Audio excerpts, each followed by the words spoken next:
여러분 안녕하십니까? 백운기입니다. 이재명 대통령은 지금 무슨 말을 하고 싶은 걸까요? 유럽 순방 바쁜 일정에 1,500자나 되는 긴 글을 SNS에 올린 걸 보면 무언가 간절히 전하고 싶은 메시지가 있는 거지요. 마음 먹고 쓴 글입니다. 제목도 있습니다. 여당과 야당 그리고 정치적 책임. 내용을 읽어보면 마치 강연 자료 같기도 하지만 군데군데 의중을 읽어볼 수 있는 표현들이 등장합니다. 정치인이 지녀야 할 세 가지 덕목을 열거하면서 이상이 없는 현실주의자는 눈앞에 이익만 좇는 기회주의자가 되고 현실이 없는 이상주의자는 무능한 선동가라고 질타합니다. 누구를 겨냥한 말일까요? 때가 때이니만큼 많은 사람들이 정청래 대표를 떠올리지만 정청래 대표 측은 그런 뜻으로 해석하면 안 된다고 말합니다. 그럴까요? 정치구단 박지원 의원은 대통령과 여당 대표가 싸우면 국민이 코피가 터진다고 말합니다. 지금 이재명 대통령 지지율은 계속 떨어지고 국힘당이 민주당 지지율을 앞서고 있습니다. 모든 일에는 골든타임이 있습니다. 이재명 대통령이 유럽 순방을 마치고 돌아오는 18일 이전에 이 문제가 정리되지 않는다면 여권은 극심한 내부 혼란에 직면하게 될 것입니다. 생방송 백운기의 정치 1번지 출발합니다. 귀한 거는 짧아서 더 귀하기도 하죠. 가을도 그래서 귀하고 너무 짧으니까. 첫사랑도 귀하고 신비복숭아도 1년에 딱 2주만 있으니까 아마 더 귀하고 맛있고 그런 것 같습니다. 1년 만에 다시 신비복숭아가 돌아와서 여러분께 자신 있게 이렇게 소개를 해드립니다. 참 맛있는데 정말 좋은데 1년에 딱 2주만 수확이 가능해서 여러분 이럴 때 좀 맛있게 드시기 바랍니다. 얼마나 달콤한가. 신비복숭아 브릭스가 14가 넘는다고 하니까요. 정말 얼마나 달콤하고 맛있는지 아시겠죠? 혹시 작년에 안 드셔보신 분들은 이번에 꼭 드셔보시기 바랍니다. 1년에 딱 2주만 즐길 수 있는 신비복숭아를 정어리몰에서 야심차게 준비했으니까요. 정어리몰 전화 1551-3158 전화 주시면 또 친절하게 주문 접수 도와드릴 겁니다. 네, 월요일 아침입니다. 아무래도 이번 주는 여권 내부 문제가 가장 중요한 이슈가 될 것 같은데요. 벌써부터 댓글창이 뜨겁습니다. 누구 책임이다, 누구 책임이다 이렇게 나오는데 그런 얘기보다는 왜, 무엇 때문에, 어떻게 이렇게 좀 초점을 맞춰서 생각을 해봤으면 좋겠습니다. 저희들이 이야기하고 싶은 것도 그거거든요. 이항님께서도 열심히 대통령 일하는데 제발 개별 욕심보다 힘 합쳐서 강한 대한민국 만들자는 말을 하고 싶으신 것 아닐까요? 혼자만 열심히 일하시는 것 같은 우리 대통령님 너무 안타깝습니다. 그러셨는데요. 예, 한번 여러분들과 함께 이 문제 짚어보도록 하지요. 오늘 두 분 패널과 함께 합니다. 파워토크 한겨레 21의 김한 기자님 어서 오십시오. 네, 안녕하세요. 예, 이발하셨네요? 네, 머리 잘랐습니다. 주말이 지나갔고요. 네. 잘하셨습니다. 아, 네. 축구 잘 보셨죠? 아, 잘 보고 있습니다. 네. 임세근 더불어민주당 선임 부대변인 반갑습니다. 네, 안녕하십니까. 저 축구도 남다릅니다. 아들이 축구 선수예요. 그러니까요. 네. 우리 오형규 선수처럼 훌륭한 축구 선수가 되기를 바랍니다. 정말 그렇게 되면 정말 원이 없겠지만 저는 바라는 게 별거 없습니다. 그냥 아들이 건강하고 누구 안 때리고 잘 성장했으면 좋겠다. 누구 때리고 다녀요? 아니, 그 보통 이제 운동한 친구들은 이렇게 체력이 좋다 보니까 뭐 이렇게 싸움 있을 때 그냥 막 그냥 이렇게 뭐 주먹이 먼저 나가기도 한대요. 근데 그래도 다행히 누구 안 때리고 이런 걱정은 어디 가서 안 터지고보다는 낫네요. 어쨌든 건강하게 누구한테 피해 안 주고 그냥 잘 성장했으면 좋겠다. 딱 그 정도까지입니다. 국가대표가 됐으면 좋겠다는 아니고. 그건 제 원이 없는데 그건 너무 하늘이 내려준 분만 되는 거 아닐까요? 제가 깨알 같은 자랑을 해보면 오영규 선수가 스코틀랜드에서 뛸 때 던디라고 하는 스코틀랜드에 굉장히 작은 지역이 있는데 거기에 원정 경기 왔을 때 제가 직관을 한 적이 있어요. 그래서 오영규 선수가 여기까지 어떻게 오셨냐, 한국 사람이. 만났어요? 네, 또? 와. 여기 한국 사람 처음 본다. 그래갖고 인사도 하고, 이렇게 그 셀틱 구단에 이게 선물도 주고, 그때 이제 일본 선수 3명과 한국 선수 1명이 같이 뛰고 있었는데, 다 불러갖고, 여기 한국 사람 있다고. 자랑하고 우리가 막 박수 쳐주고 그랬어요. 아주 좋은 경험이었네요. 네, 그게 한 4년 전? 3년 전. 사진도 찍었어요? 아, 사진 찍고 동영상도 찍고 그랬었죠. 사진 보여줘봐. 네. 진짜. 보내드리겠습니다. 와, 진짜, 와, 너무 영광이다. 네. 아, 예.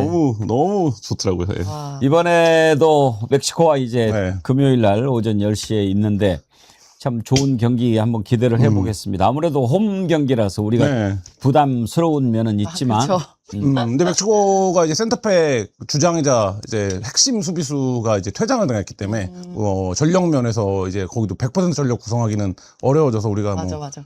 첫 경기처럼 체코전처럼 많이 뛰고 한다라고 하면 뭐 충분히 승산이 있지 않을까 싶습니다. 예.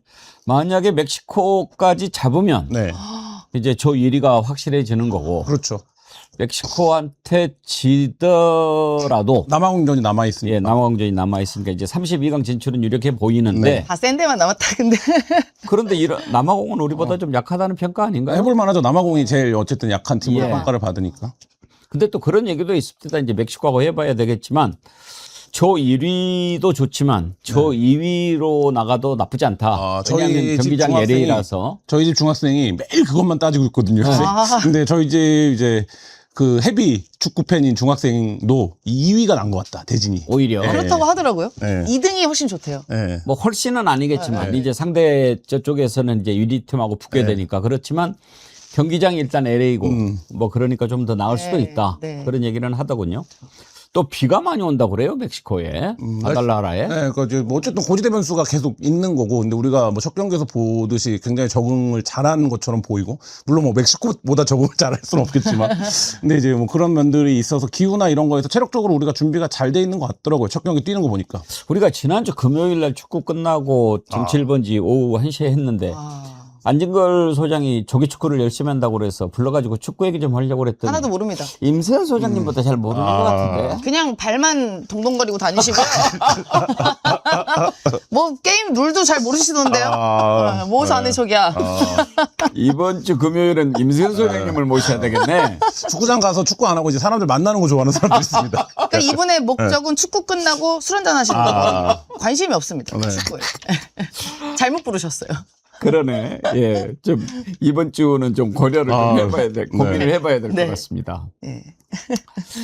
자, 이재명 대통령이 지금 유럽 순방 중인데요. 이제 18일 날 프랑스에서 열리는 G7 정상회의 마치고 돌아오는데 그 전에 뭔가 지금 이런 내부 분열 양상이죠. 이게 좀 정리가 됐으면 하는 마음인데 지금 그렇게 쉽게 될 것 같지는 않습니다. 그런데 지금 유럽 순방 중에 이재명 대통령이 아주 장문의 글을 올렸어요. 먼저 이 의미부터 한번 좀 짚어보는 게 순서일 것 같습니다. 제목을 여당과 야당 그리고 정치적 책임 이렇게 올려가지고 여당의 사전적 의미는 더불어 함께하는 무리입니다. 여당은 이미 집권에 성공해서 주어진 공식 권력으로 주장 아닌 행동을 통해 자신의 가치와 신념을 실현할 수 있는 대신 국가의 미래와 온 국민의 삶을 통째로 책임져야 하고 결과로 증명된 성과를 통해 재집권을 추구합니다. 뭐 마치 강연하는 내용처럼 그렇게 썼어요. 그러면서 이상과 현실, 복잡한 이해관계 속에서 정치인들은 자주 길을 잃는데 철학자 막스 베버는 정치인이 지녀야 할 세 가지 자질을 주문했습니다. 이러면서 베버의 글을 인용합니다. 그러면서 첫 번째가 사익이 아닌 대의, 이데아에 대한 열정. 두 번째가 자신의 행위가 초래할 결과에 대한 무한한 책임감.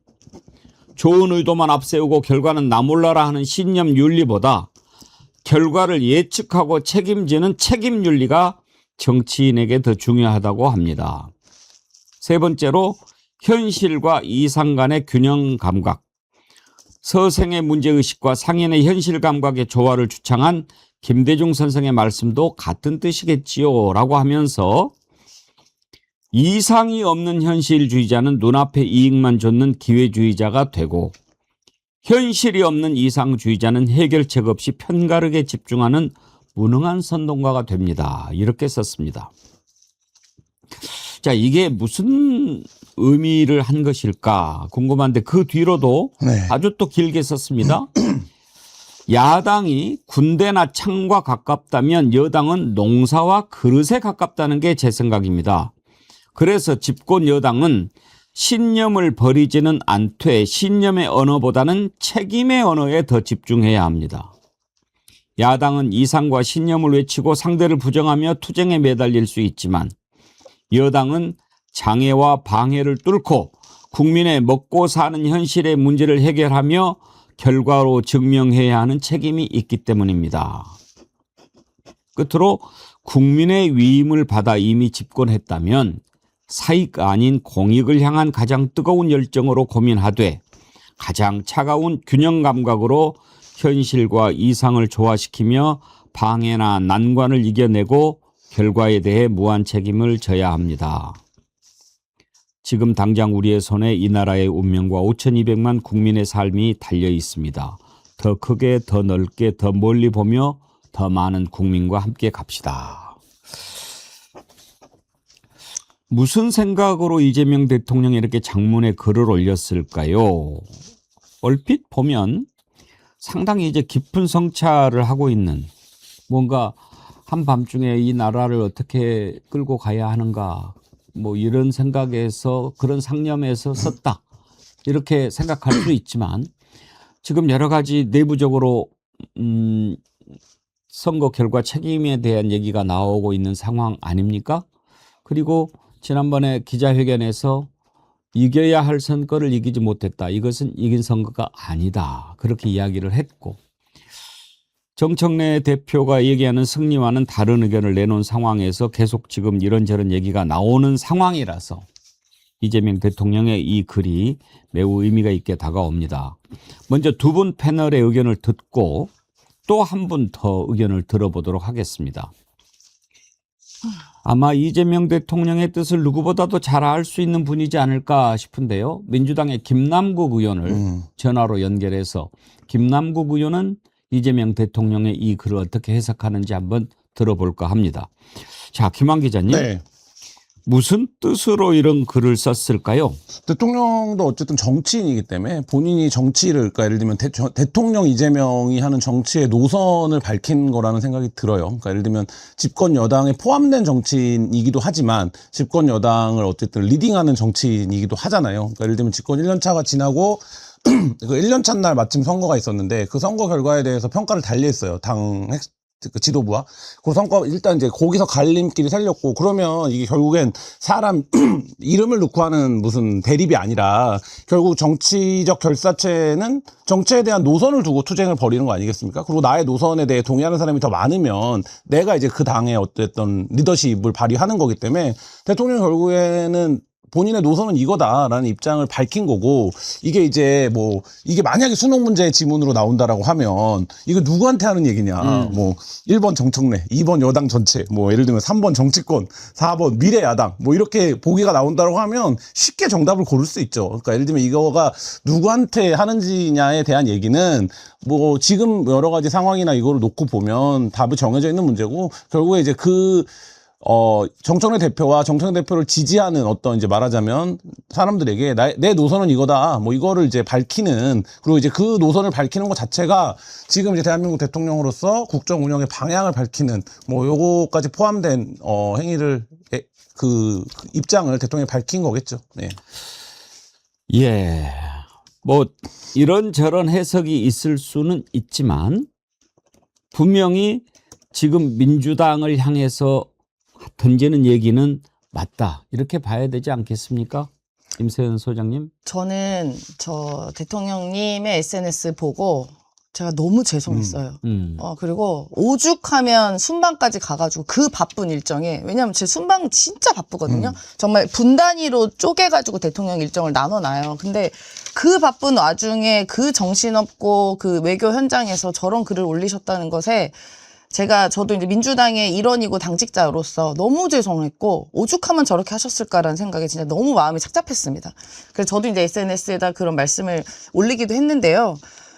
이 말을 듣고 그냥 다들 찔리면 됩니다. 저는 찔렸어요. 죄송하고 찔렸어요. 어쩌면 저도 민주당의 당직을 갖고 있는 사람으로서 찔렸어요. 너무 죄송했고, 이 결과에 대한 무한 책임. 어쨌든 이게 책임이라는 것은 자기가 갖고 있는 권한만큼 갖고 있는 게 책임 아니겠습니까? 그러면 저도 어느 정도의 포션을 갖고 있을 거 아니에요. 책임이라는 것에 대해서, 당에서는. 그래서 그만큼 찔렸어요. 그러면은 이 책임을 갖고 있는 분들이 찔려야 된다고 저는 생각하거든요. 그거 누군지 다 아시지 않겠습니까? 권한만큼 책임 갖고 계신 분들이 대통령께서 오죽하면 적을 남기셨다는 것에 대한 좀 일말의 책임감 좀 반드시 가져야 된다고 생각합니다. 예, 자 이제 두 분 말씀 뭐 구체적으로 누구를 향해서 한 얘기다라고는 얘기하지 않았지만 우리가 정청래 대표를 향해서 한 말이 아닐까 이렇게 생각하는 것 같습니다. 그런데 정청래 대표의 측근이죠. 조승래 사무총장은 그거는 그렇게 해석하면 안 된다라고 얘기를 합니다. 한번 들어볼까요? 대통령님도 여당의 구성원입니다. 그렇기 때문에 그 메시지는 우리 여당이 이 지방선거 이후에 어떤 자세를 가지고 국정 운영을 해야 될 것인지 그거에 대한 책임성을 강조하기 위해서 말씀하신 거로 이해를 하고 있고요. 특정 인사 혹은 지도부로 좁혀서 접근하는 것은 그건 대통령의 뜻을 왜곡하는 거라고 생각합니다.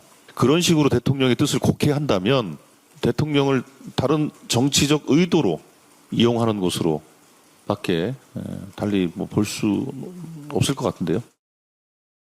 예, 조승래 사무총장은 그렇게 해석하면 대통령의 뜻을 곡해하는 것이다 이렇게 얘기를 했습니다. 자, 그러면 정말 이재명 대통령이 무슨 생각에서 이렇게 글을 썼을까 참 궁금한데 아마 이재명 대통령의 뜻을 이분이 가장 잘 알고 있지 않을까 싶은데요. 민주당의 김남국 의원 전화 연결해서 한번 물어보도록 하겠습니다. 의원님 안녕하세요. 네, 안녕하세요. 반갑습니다. 안산에서 인사드립니다. 김남국입니다. 아, 안산이시군요. 네, 당선 인사 계속 지금 하고 있습니다. 새벽에 나와서 아침부터 계속 쭉 인사하고 있습니다. 뒤늦었지만 축하드립니다. 감사합니다. 당선 이후로 우리 프로그램이 아직 안 나왔죠?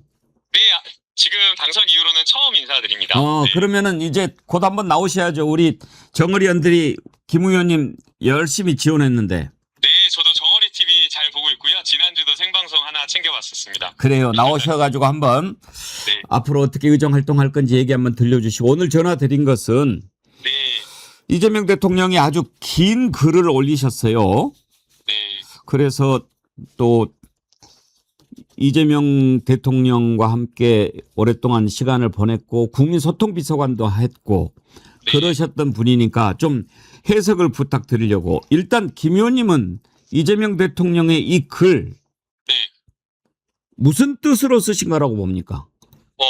우선은 대통령께서 이제 역대 대통령과 다른 특징이 있다라고 생각을 하는데요. 과거에는 역대 대통령들은 대통령의 의중을 잘 드러내지 않으셨잖아요. 네. 그래서 직접 드러내지도 않고 대변인을 통해서 이야기를 하고 그리고 그 대변인의 말도 사실 몇 마디에 불과해서 그 의중을 파악하기가 사실 쉽지 않았었거든요. 네. 예, 그리고 이제 대통령 목소리 육성 듣는 경우는 기자회견이라든가 간담회라든가 이런 것 아니면 사실 알 길이 없었는데 이재명 대통령은 완전히 다른 리더십을 보여주고 계시거든요. 그중 하나가 숨김없이 아주 민감한 현안이라든지 아주 예민한 그런 어떤 현안에 대해서 피하지 않고 대통령의 생각을 분명하게 말씀하십니다. 그래서 저는 이 지금 SNS도 해석에 필요하지 않을 정도로 명확하게 쓰셨다라고 생각이 들거든요. 어떻게 명확합니까? 대통령께서 말씀하신 것 그대로 저는 받아들이는 게 맞다고 생각을 하고요. 그래서 예. 분열하면 안 된다, 통합해야 된다라는 것을 계속해서 강조하시고 계신 거라고 생각을 합니다. 예. 예. 네. 분열보다는 통합의 방점이 찍힌 글이다. 네. 그러면 예. 지금 막스 웨버. 베버의 세 가지 자질을 인용을 했는데 평소에 이재명 대통령께서 막스 베버 공부를 많이 하십니까? 제가 가깝게 모시면서 놀랐던 게 일본의 일본 역사서도 줄줄줄 꿰고 계시더라고요. 그래서 제가 예전에 한 번은 바쁘셔가지고 그 일본 역사 공부할 시간도 없으셨을 텐데 어떻게 일본 역사 이렇게 꿰고 계냐라고 했더니 대학 때 공부했던 걸 그걸 다 기억하고 계시더라고요. 그래서 평소에 이 철학과 정치 철학과 관련된 여러 가지 생각을 가지고 계셔서 사석에서도 막스 베버 이야기를 하신 적이 있거든요. 예. 네, 그래서 대통령께서 평소에 가지고 있었던 정치 철학을 말씀하신 것 아닌가라는 생각이 듭니다. 네. 이 부분에서 이상이 없는 현실주의자는 눈앞에 이익만 쫓는 기회주의자가 되고 현실이 없는 이상주의자는 해결책 없이 편가르게 집중하는 무능한 선동가가 된다. 이런 표현을 쓰셨거든요. 네. 이건 누구를 떠올리고 쓴 것 같습니까?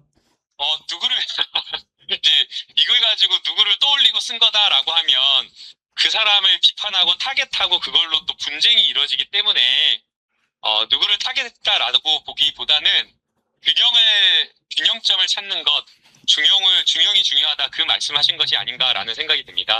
상당히 그래서- 조심스럽게 답변을 하시는 것 같은데 알겠습니다. 네네. 그러면 우리가 이걸 하나 좀 더 예. 짚고 넘어갑시다.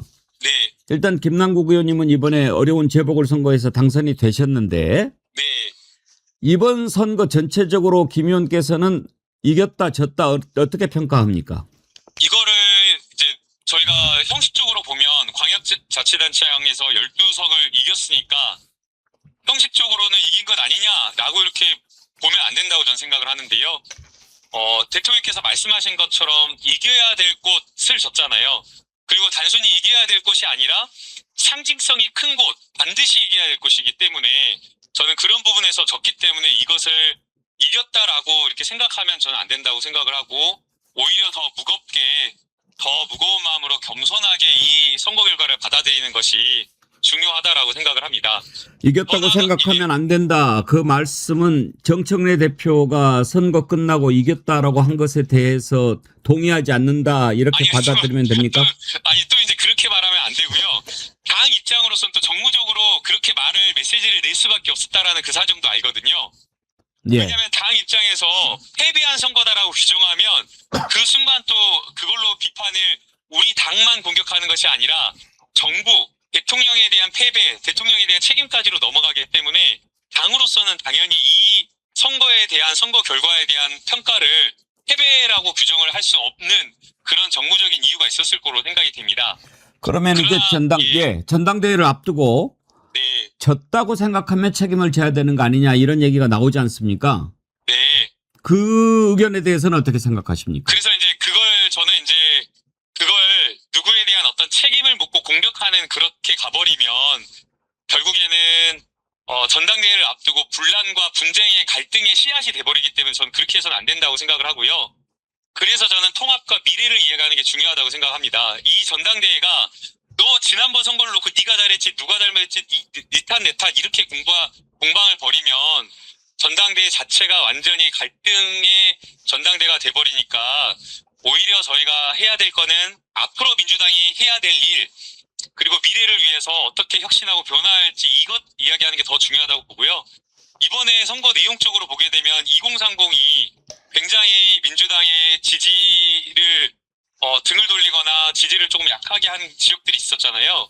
그런 부분에 있어서 앞으로 우리 민주당은 어떻게 갈 것인지 그런 부분을 더 이야기하는 게 중요하지 니 탓 내 탓 하면서 비난하고 비판하는 건 좀 바람직하지 않다고 생각합니다. 네. 그러면 조승래 사무총장이 네. 이재명 대통령의 이 글을 특정 인사나 지도부로 좁혀서 접근하는 것은 대통령의 뜻을 왜곡하는 거다 이렇게 얘기를 했는데 그 의견에 동의하십니까? 이제 당으로서는 당연히 이 대통령의 의중을 지도부 탓으로 했다라고 해소할 수가 없는 거죠, 당연히. 그래서 조승래 참모총장의 그런 어떤 말씀도 발언도 충분히 이해가 되고요. 저희가 지금 해야 될 일은 이 발언 가지고 지도부를 책임 물은 거다, 지도부 탓한 거다 이렇게 가버리면 정청래 대표 나가라 이렇게밖에 안 되잖아요. 그러면 또 정청래 대표를 지지하고 현 지도부 책임을 또 옹호하는 지지자들과 당원들 입장에서 또 싸우자는 것밖에 안 되기 때문에 누가 누구를 책임 묻고 이렇게 할 것이 아니라 우리 스스로를 돌아보고 내가 부족한 것이 무엇인지 그걸 돌아보고 미래로 가고 통합으로 가는 그런 전당대회를 치르는 게 저는 필요하다고 보고요. 그런 부분에 있어서 정치인들, 지도부들 그렇게 좀 발언을 해가는 게 바람직하지 않을까라는 생각이 듭니다. 알겠습니다. 걱정이 느껴지는데요. 두 가지만 여쭤보고 마치겠습니다. 예. 아까 맨 처음에 이재명 대통령의 이 글이 분열보다는 통합을 강조하는 뜻으로 그렇게 생각한다고 하셨잖아요. 네. 지금 전당대회를 앞두고 당 내에 약간 분열 양상이 좀 비칩니다. 그렇게 보십니까? 네, 그렇게 비춰지고요. 상당히 많이 걱정됩니다. 그래서 경쟁은 할 수가 있잖아요. 비판을 할 수가 있고 경쟁은 할 수 있지만 있는 이야기 없는 이야기 만들어가지고 상대를 악마화하고 조롱하고 비난하고 제발 이러지도 않았으면 좋겠어요. 진짜 이러지도 않았으면 좋겠어요. 예. 왜 아니라고 말을 해도 아닌 내용인데 유튜버들 막 이상한 유튜버들에서 막 서로 간에 막 그러지 좀 않았으면 좋겠어요. 도대체 뭐가 이게 뭐라고? 그럼 왜 어떻게 당내에서 왜 그런지 모르겠어요. 어떻게 통합하는 게 좋겠습니까? 그러니까 그래서 저는 제발 그렇게 비난하고 조롱하고 혐오하고 그런 조작하는 사람들 절대 그러면 안 된다고 말을 해주고요. 그런 사람들 우리 민주당 내에서 설 공간이 없도록 하는 게 저는 맞다고 봅니다.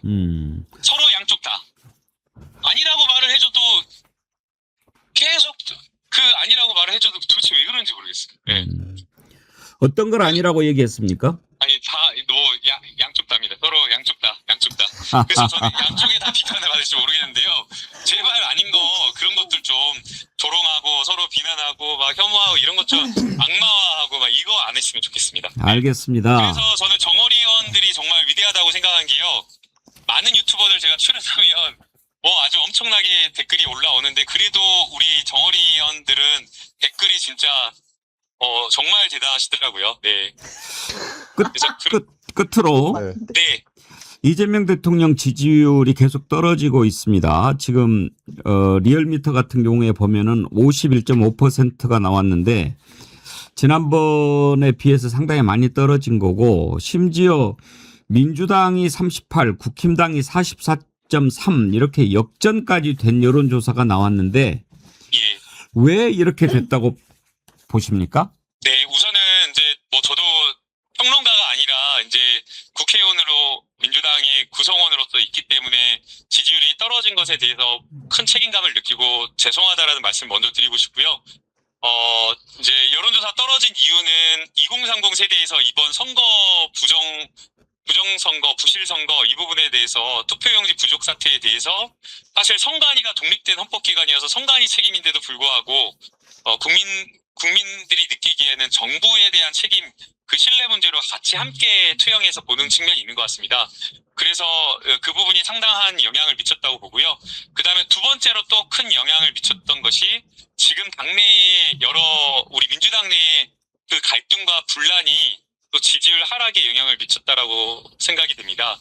그래서 이번 전당대회를 치르는 그 과정 속에서 선관위의 여러 가지 혁신과 감사 이런 것들에 대한 책임을 묻는 것 제대로 해야 된다고 생각을 하고 전당대회를 치르는 과정에서 좀 통합적으로 미래로 가는 그런 전당대회를 치르는 게 두 가지가 가장 중요할 거라고 보입니다. 알겠습니다. 오늘 말씀 감사하고요. 네. 나중에 기회 될 때 한번 출연 한번 해 주십시오. 네, 제가 한번 출연해서 같이 여러 이야기 나누고 싶고요. 피하지 않고 욕을 양쪽에 다 먹더라도 제발 통합으로 가는 방향으로 그렇게 말씀을 드리고 싶습니다. 네. 네, 고맙습니다. 네, 감사합니다. 안산 단원을에 안산 단원을이 아니죠? 안산시 갑입니다. 안산갑. 예. 네, 안산시 갑입니다. 예, 안산시 갑. 예, 김남국 의원님이었습니다. 고맙습니다. 네, 감사합니다. 네.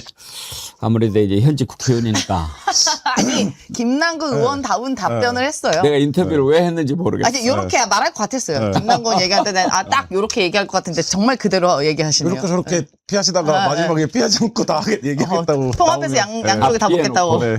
뭐 그럴 수밖에 없겠죠. 아, 그럼요. 그만큼 어려운 상황이에요. 어려운 상황이에요. 그러니까 제가 이게 이제 월드컵 시작 전인가 어디 YTN의 방송에 나가서 이제 상대당이 있었어요. 국민의힘 상대가 있으면 토론을 했을 때 이번 선거에 대해서 우리 당이 민주당이 실패냐 성공이냐 이런 얘기가 나왔을 때 마침 딱 월드컵이 이제 시작되려고 해서 제가 마치 축구의 예를 들었거든요. 숫자상으로는 우리가 이긴 거죠. 12대 4니까 이겼습니다. 근데 제가 뭐라고 얘기했냐면 사실 국민의힘한테 이렇게 얘기해도 돼요. 그 정도 수준이 낮으니까 제가 국민의힘 앞에 계셔서 죄송한데 우리가 상대가 피파 랭킹 한 200이 좀 넘는 상대를 만나서 축구를 했는데 겨우 페널티킥 하나 얻어가지고 이긴 느낌이다. 이렇게 얘기했거든요. 아, 와닿네. 네. 그거 맞지 않습니까? 이겼어요. 승리가 숫자로는 이긴 게 맞죠. 1대0이든 2대0 이긴 건 맞잖아요. 근데 상대를 보세요, 상대가. 저 국민의힘이라는 상대를 두고 이게 이겼다고 하는 게 맞습니까? 심지어 이제 국민의힘 내랑과도 손절 제대로 못했고, 그 다음에 끊임없이 뭐 그 당내 공천부터 시작해서 잡음이 있었고, 장동혁 대표 문제 많은 거 너무 알잖아. 희대의 당대표 아닙니까? 그 희대의 당대표가 막 미국 가가지고 사진 찍고 뭐하고 그 난리통에 그런 저런, 솔직히 말하면 저는 지금 여기서는 저 유튜브에서는 제가 앞에 그 당시에는 이제 국민의힘 계셔가지고 제가 말 그 정도밖에 안 했지만, 허접 중에 허접들 아니에요? 그 정당을 두고 우리가 이게 이겼다고 얘기를 할 수 있겠냐는 거예요. 그래서 제가 그 표현을 했는데 와닿지 않습니까? 근데 그나저나 김한 기자님 보시기에 국힘당 지지율이 민주당을 앞서는 거는 어떻게 해석을 해야 됩니까? 일단 뭐 선거 결과에 대한 민주당 지지자들의 어떤 실망감이 반영이 된 거겠죠. 그러니까 여론조사 뭘 선거도 끝났는데 여론조사 응답을 하냐 뭐 이런 마음들이 반영이 됐을 거고. 그리고 그래서 늘 보면 선거가 끝나고 나서 정당 지지율 조사라면 지는 정당은 확 떨어집니다. 그러니까 선거에서 그러니까 이거가 실제로 뭐 당 지도부나 누가 어떻게 판단하는 것과 별개로 지금 말씀하신 것처럼 민주당 지지자들 입장에서 이 선거 결과가 마음에 안 드는 거죠. 성에 안 차는 거죠. 그러니까 이게 반영된 거라고 봐야 될 것 같고, 그다음에 선관위 사태도 상당한 영향이 있는 것 같아요. 그러니까 내용적으로도 영향이 있지만 선관위 사태 때문에 선거가 끝났음에도 불구하고 이제 보수층의 활성화 정도가 여전히 있는 거고, 뭐 그런 것들이 반영이 된 건데 지금 임세훈 소장 말씀하신 것처럼 야 그래도 저쪽 당대표가 장동혁 대표가 저러고 있는데 어떻게 국민의힘한테 우리가 지냐, 뭐 이 상황이 좀 민주당 입장에서는 답답하고 개탄스러운데 저는 이 상황이 갈 거라고 봐요. 왜냐면 별다른 정치 이벤트가 없기 때문에 민주당이 어쨌든 요 지방선거 결과 이후에 다음 선거는 이제 총선에서 나오는 거잖아요. 그리고 지금 민주당 내에 지도부 교체 시기가 되면서 굉장히 당내 분열이나 갈등도 심해졌고 뭐 이런 상황이기 때문에 상당 갈 수 있다고 보고, 이게 이제 문제는 뭐냐면 이렇게 되면 대통령의 국정 지지율이 당 지지율과 연동될 가능성이 굉장히 높아집니다. 그러면 이제 이 얘기는 대통령 국정 지지율도 떨어진다는 건데, 그러면 이제 외관상으로 보기에는, 그래서 제가 이제 여러 방송에서 그 표현을 썼는데 6월 2일까지는 굉장히 따뜻했었거든요. 따뜻한 훈훈했었는데 6월 3일 선거 끝나고 4일 되고 공기가 확 바뀐 것 같고, 이게 이제 길었던 이재명 정부의 어떤 허니문이 끝나는 시기인 것 같다, 끝난 것 같다, 이런 생각이 들 정도로 지금 뭐 우리가 얘기하는 주제, 우려하는 점 이런 것들이 확 바뀌었죠. 그런 차원에서 볼 수가 있겠죠. 그런 점에서 보면 이재명 대통령 지지율 떨어지는 것은 이 대통령 입장에서는 좀 억울할 것 같아요. 제가 항상 얘기 드리는 게 뭐냐면 우리 이재명 대통령 당선되셨을 때요. 70%로 당선되신 거 아니에요. 49.42로 당선됐습니다. 당시 김문수 몇이었냐? 41.15였어요. 그 당시에 또 이준석 8.34였습니다. 이준석이랑 이준석 때 그 당시 후보와 이제 김문수 후보 합치면요 대통령 지지율 넘어서요. 우리 아슬아슬하게 된 거예요, 정말로. 근데 문제는 뭐냐? 윤석열이라는 소위 말하는 패급 수준도 아닌 사람이 계엄 일으키고 탄핵당하고 난 후에 대통령 선거도 겨우 이긴 거예요. 49.42로. 그런데 지금 여기서 우리끼리 이 49.42 안에서 싸우면 다음에 어떻게 돼요? 다음에는 우리가 정권이 쉽게 그러면은 또 우리가 가져갈 수 있을 거라 생각하나요? 저는 절대 아니라고 봅니다. 그리고 제가 아까 뭐 그 피파 랭킹 200몇이라고 얘기는 했지만 사실 저 국민의힘이라는 집단이요. 보기에만 허접하고 장동혁 대표 허접해 보이지만 저 당이 전통이 있는 당이에요. 그러니까 제가 전통이 좋게 얘기의 전통이 아니라 여기가 집권이 우리 민주당보다 훨씬 오랫동안 한 그 노하우가 있는 집단이에요. 저 국민의힘 집단이. 그냥 쉽게 호락호락하게 막 무너지고 하는 당이 아닙니다. 그러니까 지금 지난번 대선 때도 41.15 얻었죠. 그 다음에 분류된 위준석이가 8.34 얻었죠. 이번에 지방선거도 서울 이기고 주요 뭐 용인이라던가 이런 다 이겼잖아요. 성남까지. 그러니까 저 당이 호락호락하지 않다니까. 그러니까 우리가 여기서 싸움들 다음에 뻔하지 않아요? 다음 대선 넘겨줄 겁니까? 저는 대통령이 이런 고민의 지점이 분명히 있다고 생각합니다. 그리고 49.42로 시작했지만 대통령께서 중도, 실용, 그다음에 통합 이런 관점으로 70까지 올려놓은 거예요. 60대 후반까지. 그 대통령 개인기와 뭐 민주당도 저희가 뒷받침해주긴 했지만 그렇게 해서 대통령을 지지하지 않았던, 이재명 대통령 뽑지 않았던 사람들까지 우리가 60까지 최소 65까지 만들어 놓은 거 아니겠습니까? 근데 여기서 아무도 책임에 자유롭지 않아요? 저 포함해서? 아무튼 이제 선거가 끝나고 이렇게 이재명 대통령 지지율이 떨어지고, 물론 리얼미터가 그동안에 뭐 이렇게 민주당이라든지 이재명 정부 쪽에 친한 뭐 그런 여론조사가 나오지는 않습니다. 그렇지만 항상 말씀드렸듯이 추세를 봐야지요. 이재명 대통령 지지율이 지난주보다 3.7%포인트 떨어진 거고 51.5가요. 그리고 부정평가는 44.2로 또 3.2%포인트 지난주보다 오른 거거든요. 이거 이제 추세를 좀 봐야 되는 거고, 민주당은 3주 연속 지금 하락했습니다. 그리고 국힘당이 3주 연속 상승했다는 거. 이걸 보면서 뭔가 지금 문제가 좀 있다 이렇게 생각을 해야죠. 그렇지 않으면은 놓치는 거 아닙니까? 다만 문제는 선거가 끝나고 민주당에서 지금 무언가가 자꾸 이런저런 얘기들이 나오는데 이게 지지율에 반영이 되고 이러기 때문에 지금 제대로 수습하지 않으면 원래는 계획은 그런 거 아니었습니까? 이번 지방선거에서 압승을 거둬가지고 그 기세를 바탕으로 국정개혁을 착착착 추진하고 무엇보다도 지금도 내란에서 벗어나지 못하고 있는 국힘당 해산해야 될 것 같으면 해산해야 된다. 이런 생각을 갖고 있었는데 아니 국힘당이 민주당보다 지지율이 더 높게 나오면 해산할 수 있겠습니까? 당장 그런 문제가 생기는 거죠. 그런 점에서 매우 의미 있게 들여다봐야 한다. 그래서 이재명 대통령이 돌아오기 전에 이 문제가 좀 정리가 되면 좋겠다 하는 것이 저희들 마음인데 그렇게 되는 것이 쉽지가 않지요. 정치라는 게. 지금 당장 정청래 대표가 이 다음 전당대회에서 출마하고 또 연임을 시도한다라고 했을 때 어떻게 될 거냐 하는 문제가 있지 않습니까?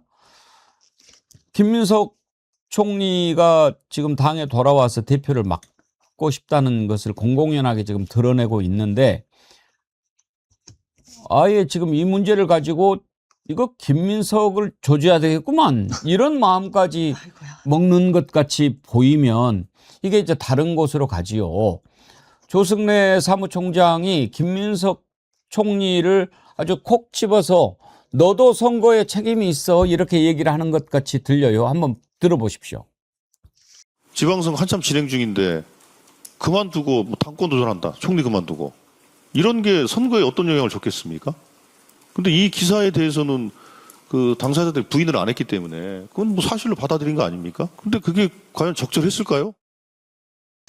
자, 이제 조승래 총장의 저 말은 김민석 너도 책임 있는 거 아니야? 지금 그 얘기 아닙니까? 그 얘기죠. 정확하게. 근데 저게 뭐 어떤 영향을 줬는지 모르겠습니다. 저게 부정적인 영향을 줬다라고 하는데 예를 들면 근데 저는 지금 상황이 답답한 게 이런 거예요. 그러니까 이게 사람 이름을 놓고 너 이거에 친소관계로 보는 게 아니라 앞서도 말씀드렸듯이 대통령은 이미 노선을 밝혔어요. 대통령 선거 후보자 시절부터 무슨 얘기를 계속했냐면 정치인 시절 야당 대표 시절에 이재명보다 더 선명하게 어떤 문제나 이슈를 주장하는 사람은 없었잖아요. 근데 대통령이 될 거고 대통령이 되고 나서는 운동장을 넓게 쓰겠다. 운동장을 넓게 쓰는 이유가 뭐냐면 이게 이제 보편 다수의 국민들이 더 위하는 길이고 또 한 가지는 지금 이제 임 대변인이 말씀하신 것처럼 저쪽이 너무 지리멸렬해. 그러니까 우리가 운동장을 넓게 쓰다 보면 뭐 대통령도 결국엔 정치인으로서 다음 총선 대선까지를 바라보고 이 전국을 운영해가는 거 아닙니까? 이게 훨씬 더 좋은 노선이야. 확장 노선이 이런 거고 지금 정청래 대표나 조승래 사무총장 입장은 뭡니까?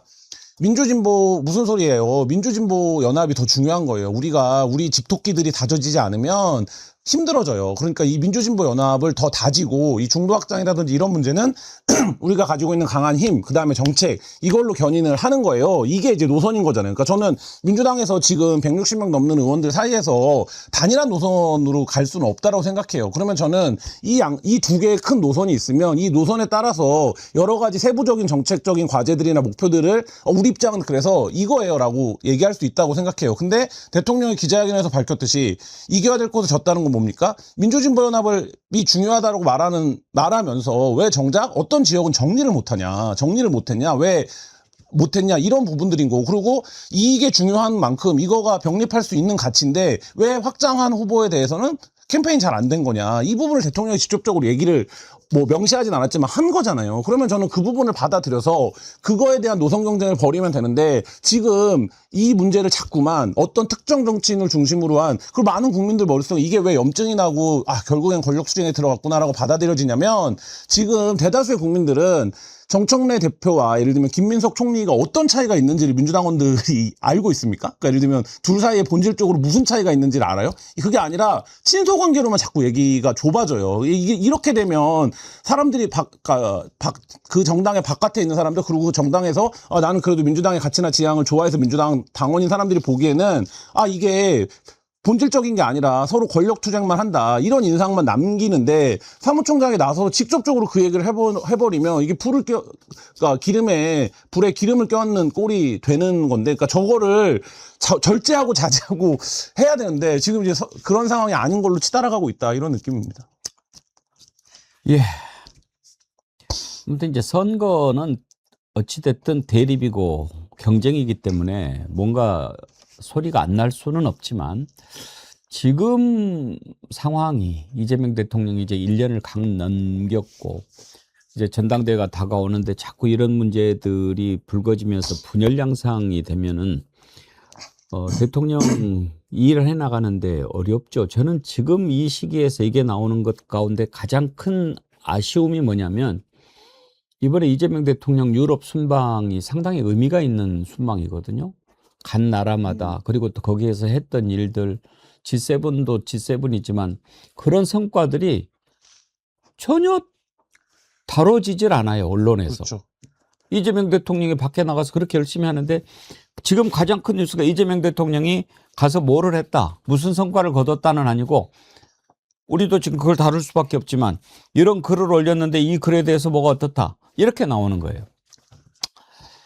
물론 뭐 그 성과를 이런 걸로 덮을 수 없지만 이렇게 가리는 것이 문제고 이걸 또 키운다면 그것도 당이 잘못하고 있는 겁니다. 그래서 저는 기자를 뭐 거래도 20년 가까이 했는데 굉장히 지금 요새가 생경해요. 왜냐면 집권 1년 차에 예를 들면 저 뭐 정청래를 지냐 누구를 지냐는 이런 문제가 아니라 집권 1년 차에 대통령이 본인의 내심을 아까 김현도 표현했지만 굉장히 솔직하게 드러냈어요. 보여줬어요.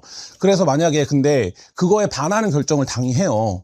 그게 무슨 의미가 있습니까? 정치적으로? 예를 들어서 이재명 대통령이 나는 정청래 대표에 대한 이런 생각을 갖고 있다고 했는데 정청래 대표가 그걸 이겨먹으면 이 민주당과 정청래 대표에게는 어떤 정치적 이득이 있습니까? 그래서 박지원 의원처럼 정치를 오래 하신 분들이 결국에 지금 집권 1년 차라고 하는 시기적 요인을 고려하면 대통령이 저렇게까지 나오면 정치적으로 순리대로 풀어가야 된다라고 얘기를 하는 이유가 사실 거기에 있는 거잖아요. 근데 이거를 굳이 예를 들면 뭐 그걸 요새 뭐라고 부르던 이 세력이 이긴다 당내에서 이게 그러면 집권 1년 차에 그러면 그 다음엔 어떻게 할 거냐 전국을 이 부분이 좀 근본적인 질문으로 가 닿아야 되는데 예. 그 모습이 보이진 않는 것 같습니다.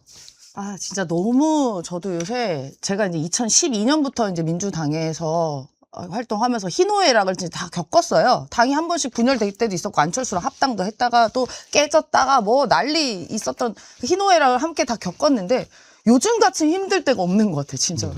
아니 진짜 뭐 어떻게 그러니까 제가 어딜 가면은요. 털 묻었다 그러고요. 어딜 가면 또 뉴세은이라 그러고 뭐 어쩌라는 건지 모르겠어요. 저는 근데 비판받는 거에 대해서 두려우진 않습니다. 뭐 그게 어쨌든 저도 정치를 하는 사람으로서 욕먹는 건 너무 당연한데 아니 그러니까 당을 사랑하고 전 진짜 이재명 정부 성공을 정말 바라는 사람 중에 하나고 이재명 정부 성공 뭘로 완성이 되냐. 당연히 우리 대통령 일 잘하시고 국정운영 잘하실 거고 앞으로도 잘하실 거라 전 믿어요. 그럼 뭘로 완성이 되냐. 재집권을 해야 완성이 되는 거예요. 재집권을 해야.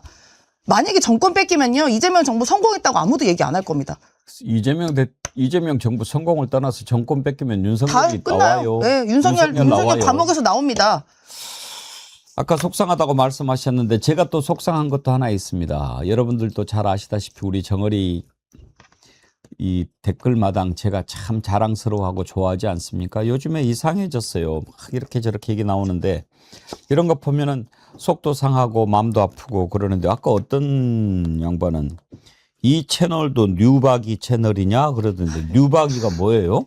뉴 이재명 이러잖아요. 뉴든 올드든 뉴 이재명이라고 하죠. 박은 이제 리박스쿨 하니까 그러니까 이게 이제 연결이 되게 희한하게 연결을 시키더라고요. 그러니까 리박스쿨에 이제 이현주 의원이 거기 뭐 강의하고 이런 거 있었잖아요. 그래서 이현주 의원이 뭐 리박스쿨에 뭐 앞장서 있고 뉴 이재명이 뭐 리더다 뭐 이러면서 그렇게 이렇게 말을 혼용해서 쓰는데 진짜 좀 그러지 좀 맙시다. 그걸 뉴박이라고 네. 그러는 거예요? 아니 그래가지고 무슨 얻는 게 어디 있어요? 그렇게 다 버리고면 누가 남아요? 그럼 이재명 대통령 성공 원하는 거 맞습니까? 진짜로? 근데 정치가 저도 뭐 관찰자로 지켜보지만 복잡한 것 같지만 결국엔 순리대로 가는 거 말고는 큰 방향에서의 역류는 사실 없는 거거든요. 근데 그러면 지금 집권 1년 차에 대통령이 굉장히 길게도 말하고 단호하게도 말하고 여러 번도 말했지만 결국 간단한 거 아닙니까? 선거 결과에 대해서 민주당 지지자들이 납득을 잘 못하고 있어요. 이 결과에 대해서. 그럼 이 부분에 대해서 민주당의 책임 있는 지도자들이 당연히 어떤 책임이라든지 어떤 이제 말하자면 뭔가 조치가 있어야 되는 거잖아요. 그거를 하지 않으면 정치적인 집단으로서의 운영 유지가 불가능해져요. 그러니까 그거를 꼭 뭐 대표가 사퇴해야 된다 이런 수준이 아니라 최소한 상황에 대한 객관적인 인식, 그거를 바탕으로 하는 어떤 진로의 활로의 모색이 나와야 되는데 그거가 안 되면 일단 기본적으로 사람들이 그거에 대해서 끝나지가 않아요, 그 문제가. 근데 지금 이제 그 상황이 좀 장기되고 있고 이게 이렇게까지 장기화될 문제인가 이런 생각이 좀 듭니다. 왜 갑자기 6월 2일까지 그렇게 잘하는 것 같았는데 갑자기 한 열흘 사이에 이렇게 됐는가. 이 부분이 좀 근본적으로 지금 당 지도부가 실기하고 있는 지점입니다. 예. 하여튼 가장 중요한 것은요. 이런 상황에서 분열의 언어를 자제해야 되는 겁니다. 말을 참 가려서 해야죠. 분열의 언어는 결국은 모든 사람에게 상처를 남깁니다. 정말 그런 자중이 좀 필요했으면 좋겠어요. 근데 마음에 참 그 못된 것이 꼬여 있는 사람들이 있기는 있는 것 같아요. 우리가 지난번에 오영규 선수가 멋진 그 골을 넣었을 때 보니까 오영규 선수 부모님이 호평에서 무슨 오리집인가를 추어탕집을 네. 하던데 그래서 제가 소개하면서 야 이제 대박 나겠다 그랬더니 뭐 또 거기에다 막 별점 테러를 하고 그랬던 사람들도 있더라고요. 그건 뭐예요? 모르겠어요. 왜 그런지 모르겠어요. 자기가 체코에 이기는 걸로 걸었는데 졌다고 성질나서 그랬다고 하는 건데 아휴 참. 그게 무슨 내 삶에 그렇게 크게 의미가 있나요? 내가 그렇게 막 누구한테 막 욕하고 나쁘게 하고 특정해서 하는 게 그게 내 삶에 의미가 있어요? 그렇게 막 누구 미워하는 게 힘들지 않습니까? 힘들죠. 그래서 스스로가 힘들 것 같은데. 요새 시사 방송이나 유튜브에서 하는 걸로 얘기하면 예를 들면 그 뉴미디어를 보는 지지층만 갖고 정치를 할 수는 없는 거예요. 그러니까 예를 들면 그걸 넘어서야 되고 민주당은 어쨌든 지금 집권하고 있는 160석 이상을 갖고 있는 정당인데 그러면 이제 그거를 넘어서는 어떤 해법, 이번 선거 결과에 대해서 그래서 그 댓글 지지자들이나 그 방송을 보는 사람들 사이에서 친 누구냐 이걸로 싸우는 거면 스스로의 말하자면 권한과 능력과 입지를 굉장히 축소하는 선택인데 안타깝게도 지금 그런 방향으로 나아가고 있는 것 같다. 이게 좀 안타까운 지점이죠. 그러니까 이게 지금 거의 이제 뭐 약간 너네가 죽어야지 된다라는 것까지 간 것 같아요. 이제 보면은 이제 약간의 그 선의의 경쟁을 넘어서서 이제 야, 일단 너가 죽고 봐. 약간 요런 양상까지 가는 건데 제가 너무 안타깝습니다. 그러면서 이재명 정부 성공을 이야기합니까? 진짜 성공시키고 싶으면 이렇게 하면 안 되는 거예요. 뭐 아까 뭐 누구 뭐 얘기하지만 사실 김대중 대통령도요. 그렇게 끔찍했던 김종필이랑 연합했습니다. 연합해서 겨우 대통령 되신 거예요. 그다음에 노무현 대통령도 그렇게 되시고 나서 연정을 항상 이야기를 했습니다. 무조건 다 누구를 적이라고 이야기할 거냐고. 저는 이재명 대통령이 계속 대의, 책임감, 균형감과 바다, 큰 그릇 이렇게 이야기하는 게 저는 이 통합하고 좀 싸우지 좀 말자. 우리 다음에 집권해야 되는 거 아니냐는 절절한 호소를 이야기하는 건데 뭐 문조, 털레유 얘기하고 뭐 리방 얘기하고 그렇게 서로 조롱하면 좋아요? 답답합니다, 진짜. 아무튼 지금 보면은 댓글창도 더러워지고 있는데 뭐 속상하면서도 한 가지 좀 뭐 위안이라고 그럴까요? 위안까지는 아닌데 듣도 보도 못한 그런 아이디들이 욕을 하고 갈라치기를 하고 분열의 언어를 써대는데요. 그러지 마세요. 좋은 말로 할 때 그러지 마세요. 예. 진짜 비겁한 게 이재명 정부 성공 이야기하고 이재명 뭐 대통령 뭐 얘기하면서 그러면서 이렇게 분열의 언어를 쓴다는 겁니다. 그럼 적어도 그 말 쓰지 말아야 돼요. 이재명 정부 성공. 네. 자, 아무튼 그 18일 날 이재명 대통령이 돌아오는데 그 전에 이런 양상이 좀 정리가 될 수 있는 묘수 한번 좀 찾아봤으면 좋겠습니다.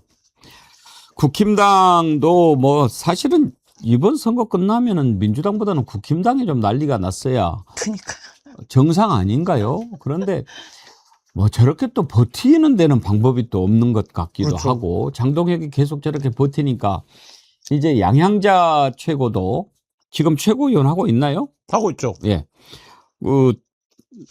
국힘 지도부 좀비라고 하면서 물러나라고 합니다. 한번 들어보죠.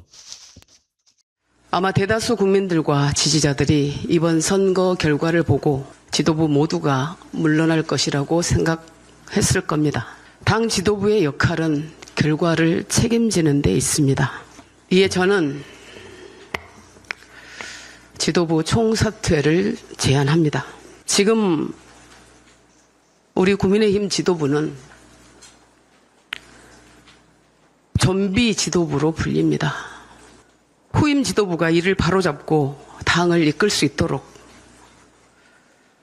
최대한 빨리 우리가 길을 비켜줘야 한다고 생각합니다. 예, 좀비 지도부, 좀비. 장동혁도 뭐라고 얘기했는지 함께 들어보죠. 국민의힘 지도부를 좀비라고 표현하는 것은 그 지지를 보내주신 국민들을 모욕하는 것이라고 생각합니다. 제발 이 투표용지 사태에 대해서 특검 하나라도 우리가 마무리할 수 있도록 힘을 모으는 게 국민들에 대한 최소한의 예의라고 생각합니다. 왜 고소를 하지 그래요? 아니, 그러니까 되게 웃긴 게요. 국민의힘 사람들은요, 자기들끼리 싸울 땐 서로 팩트로 싸워요. 네, 다 맞는 말만 합니다. 여기서 틀린 말이 뭐가 있어요? 양양자 의원 말 틀린 말 하나도 없지 않습니까? 좀비 지도부 맞죠. 그리고 장동혁 대표 뭐 모욕하지 말라고 근데 이 말도 맞아요. 또 근데 보니까. 그치, 그게 뽑아놨는데 좀비라고 하니까. 근데 스스로 물러날 때를 알아야 되는데 장동혁 대표 같은 경우는 이번 선거뿐만이 아니라 그 전부터 계속 문제가 많아서 사퇴 얘기가 하루 이틀 일이 아니었습니다. 이제 와서 한 게 아니에요. 그동안에 뭐 윤어게인 절연하지 못했죠. 그다음에 윤석열 찾아가서 뭐 울고 뭐 이런 거 했고, 그다음에 부정선거라도 단절하지 못했고, 선거 때 공천 이상하게 해가지고 대구 난리 났었고, 선거 때 갑자기 느닷없이 미국 가가지고 8박 10일 있다 오고, 뭐 이게 뭐 문제가 하루 이틀이었습니까? 언제?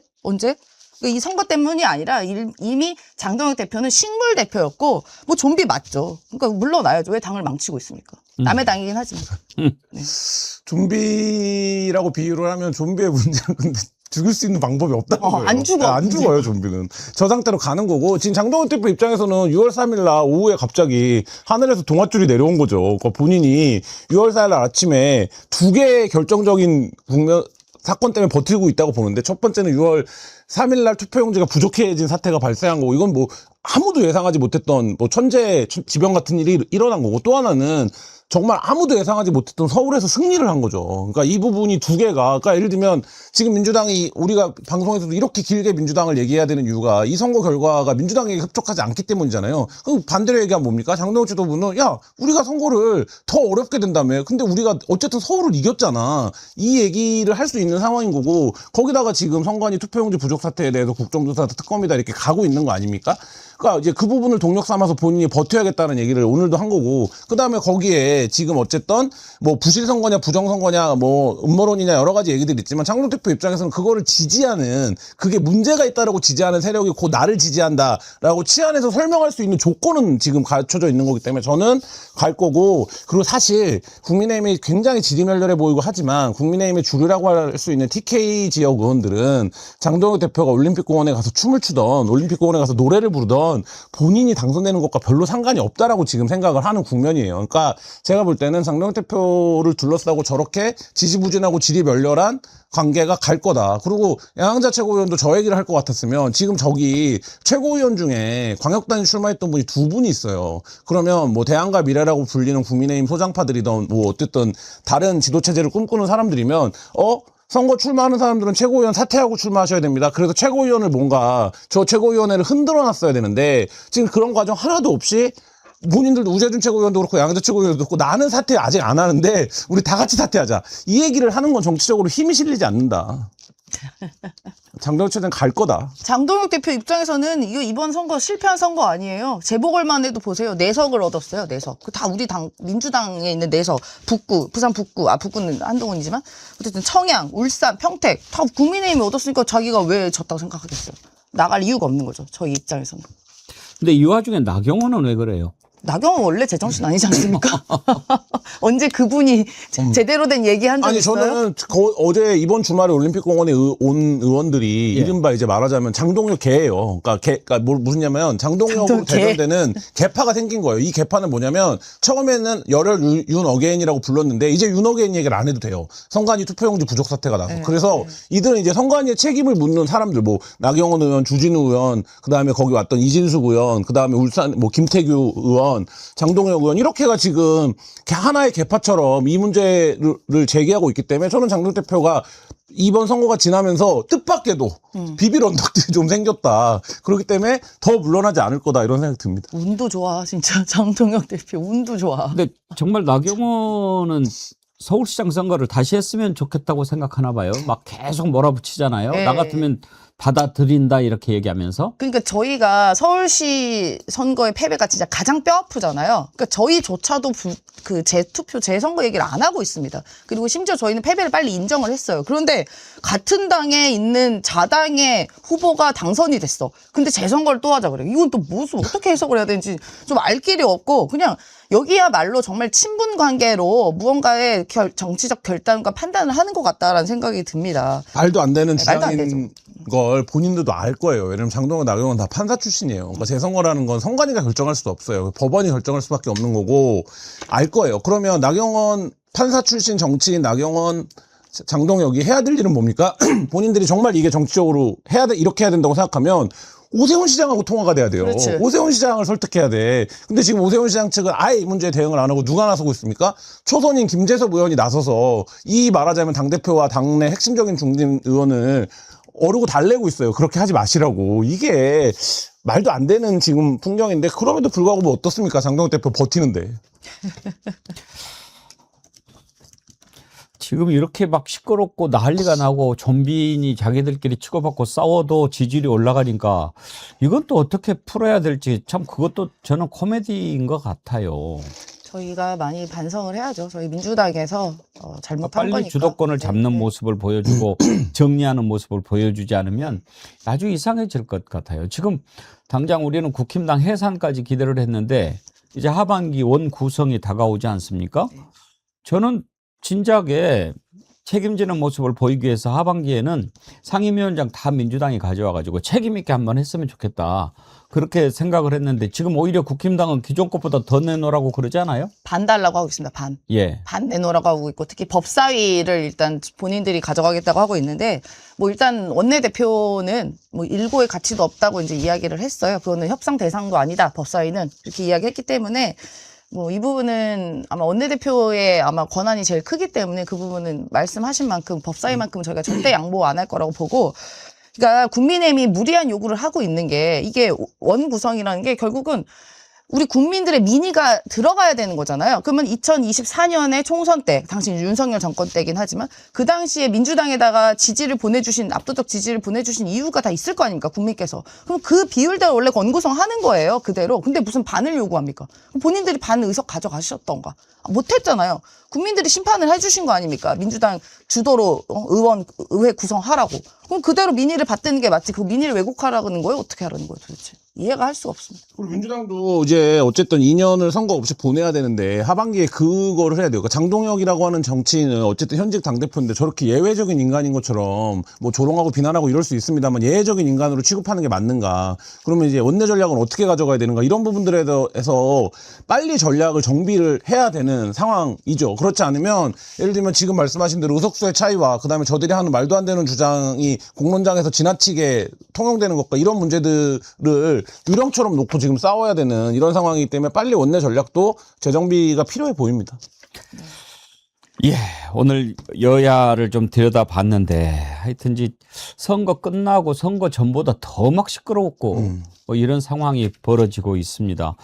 오늘 댓글 참여해 주시고 또 슈퍼챗 보내주신 분들 감사드립니다만 슈퍼챗 보내면서 댓글을 보내주시면 제가 웬만하면 다 소개해 드리는데 특정 이렇게 좀 그 비난하고 이러는 것들이 많아서 내용을 다 읽지는 못하겠습니다. 두에토님, 아리아1988님 또 미국에서 보내주셨고 북날라 뿡따뿌라님 이렇게 보내주셨는데 예, 슈퍼챗 보내주신 것 감사드립니다.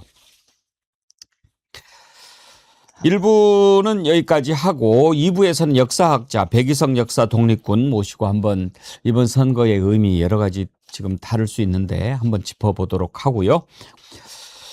오늘 아주 정어리머리 여러분 좋아하시는 신박한 상품 돌아온 신비복숭아인데요. 여러분 1년 전에 이거 참 많이 사랑하셨죠. 드디어 다시 돌아왔습니다. 우리 패널들 앞에 한번 있어라. 이거를 향기가 너무 좋아. 향기가 좋고 오자마자 향기가 저기 나들었는데 이걸로 드셔봐. 아 그거 먹었어요? 이미 먹었습니다. 네, 이거 약간 후숙해서 드시면 기가 막히거든요. 엄청 맛있다. 예. 달어. 신비복숭아 이제 뭐 다 아시지만 이거 설명을 좀 드리자면 겉면은 털이 없는 천도복숭아처럼 매끈하지만 속은 또 백도처럼 아주 하얗고 부드러운 국내산 신품종 복숭아입니다.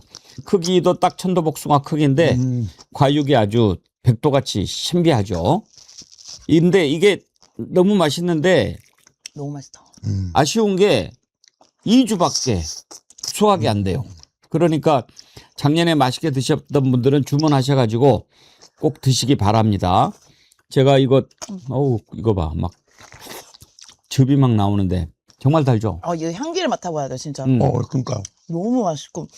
전 처음 먹어보는데 너무 맛있네요. 그러니까 이거 처음 먹어봐요. 복숭아랑 뭐 천도복숭아 이런 장점들만 합쳐놓은 것 같은 맛이네요. 예, 이걸 신비복숭아라고 그래요. 예. 예. 안 깎아도 되니까 너무 좋잖아요. 네. 진짜. 그리고 향이 진짜 좋네요. 예, 당도 측정할 때 브릭스라는 거 쓰잖아요. 네. 수박이 보통 12에서 13브릭스 나오는데 맞아. 이게 14브릭스 이상이래요. 그러니까 정말 맛있는 거죠. 너무 상큼해. 일주에 딱 1년에 딱 2주밖에 안 된다고 왜 그러니까. 그럴까 얘는? 왜 이렇게 쭉 짧게 수확될까? 아쉽다. 이렇게 맛있는데.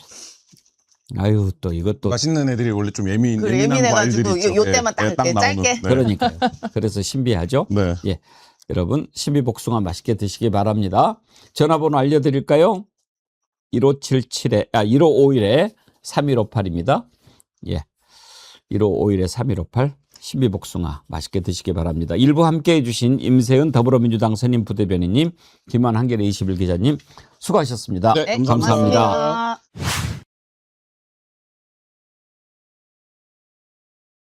예, 생각할 게 많은 시간입니다. 이럴 때는 우리가 좀 역사를 많이 좀 들여다봐야 우리가 중심을 잡는 데 도움이 되지 않겠습니까? 그래서 오늘 특별히 역사학자, 역사 독립군 백이성 선생 모셨습니다. 어서 오십시오. 안녕하십니까. 잘 계셨어요? 예. 그동안 책 쓰시느라고 바쁘셨군요. 예. 뭐 오늘 책도 새로 쓰고. 펴낸 책은 예. 진보를 위한 한번 현대사 줘볼게요. 수업입니다. 진보를 위한 현대사 수업. 예. 그렇습니다. 민주주의 시대 우리가 가장 먼저 들어야 할. 예. 그래요. 진보를 위한 현대사. 네. 우리가 그 역사적으로 뭐에 대해서 좀 공부를 해야 되는데 예. 역사를 모르면 엉터리 역사한테 우리가 밀리잖아요. 네, 그렇습니다. 네. 우리가 오늘 아침에도 제가 유튜브 쇼츠를 보다가 예. 그 연세대학교의 총학생 회장이 김민수 씨라는 분인 것 같은데 예. 그분이 내란 청산도 해야 되고 우리가 뭐 이 선관위의 이 부정 소위 말해가지고 투표용지 부족 사태 이런 것도 다 같이 해결해야 된다라고 하니까 그 자유대학의 소위 리박스쿨 애들이 와가지고 아니 왜 무슨 근거로 계엄청산을 얘기하느냐? 뭐 지금 현직 대통령이 내란을 일으킨 거 아니냐? 뭐 이러면서 시비를 걸어요. 예. 그런데 그 사람들을 제어할 수가 없습니다. 왜냐하면 우리가요 모르기 때문에 그렇습니다. 그러죠. 아니라는 건 아는데 딱히 뭐라고 대꾸를 못 하는 거예요. 근데 그 사람들은 신념을 가지고 밀어붙이거든요. 그럴 때 이제 제가 생각한 게 뭐냐면 이럴 때 팩트를 가지고 우리가 반박할 수 있다면 얼마나 좋을까? 예. 팩트를 가지고 반박할 수 있다면 얼마나 좋을까? 먼저 리박스쿨이라고 하는 거에 앞에 리자를 먼저 반박할 수 있다면 얼마나 좋을까? 그래서 제가 이승만에 대한 책을 쓴 겁니다. 이게 사실은 이승만에 대한 책이라고 볼 수 있군요. 예, 그렇습니다. 리박스쿨이 이승만, 박정희 지금 그 얘기 아니에요? 예, 그렇습니다. 근데 우리 국민 대다수가 이승만에 대해서 잘 모르니까 일방적으로 지금 리박스쿨 얘기하는 것에 사람들이 지금 넘어가는 게 많잖아요. 네, 그렇습니다. 그러면 이 책은 이승만 책이다 이렇게 볼 수 있습니까? 네, 그렇습니다. 어떤 점에 전착하셨습니까? 예, 1919년 4월 11일 날 대한민국 임시정부 국무총리로 처음 이승만이 등장합니다. 뭐 그전에도 있었지만 처음 공식 부분에 등장하는 건 그렇고 그 다음에 이제 그러고 나서 쭉 세월이 흘러서 대통령으로 임명되고 뭐 이렇게 뭐 탄핵되고 뭐 이러면서 1960년 4월 26일 날 하야하죠. 예, 4.19 혁명에 의해 가지고요. 하야하는데 요 세월들을 제가 덮어본 거. 예. 소위 말해가지고 하나하나 뜯어본 거죠. 과연 이승만의 탄핵은 정당했는가? 1925년도에 처음으로 탄핵된 대통령이 이승만이 맞는가부터 시작해가지고 어떻게 됩니까? 또 농지개혁은 정말 우리나라의 경제 발전에 도움을 줬는가? 그 다음에 한미상호방위조약은 우리 민중들의 삶에 정말 도움을 줬는가? 이런 것들 하나하나 다 팩트로 말 그대로 조져버린 거예요. 삭책입니다. 예.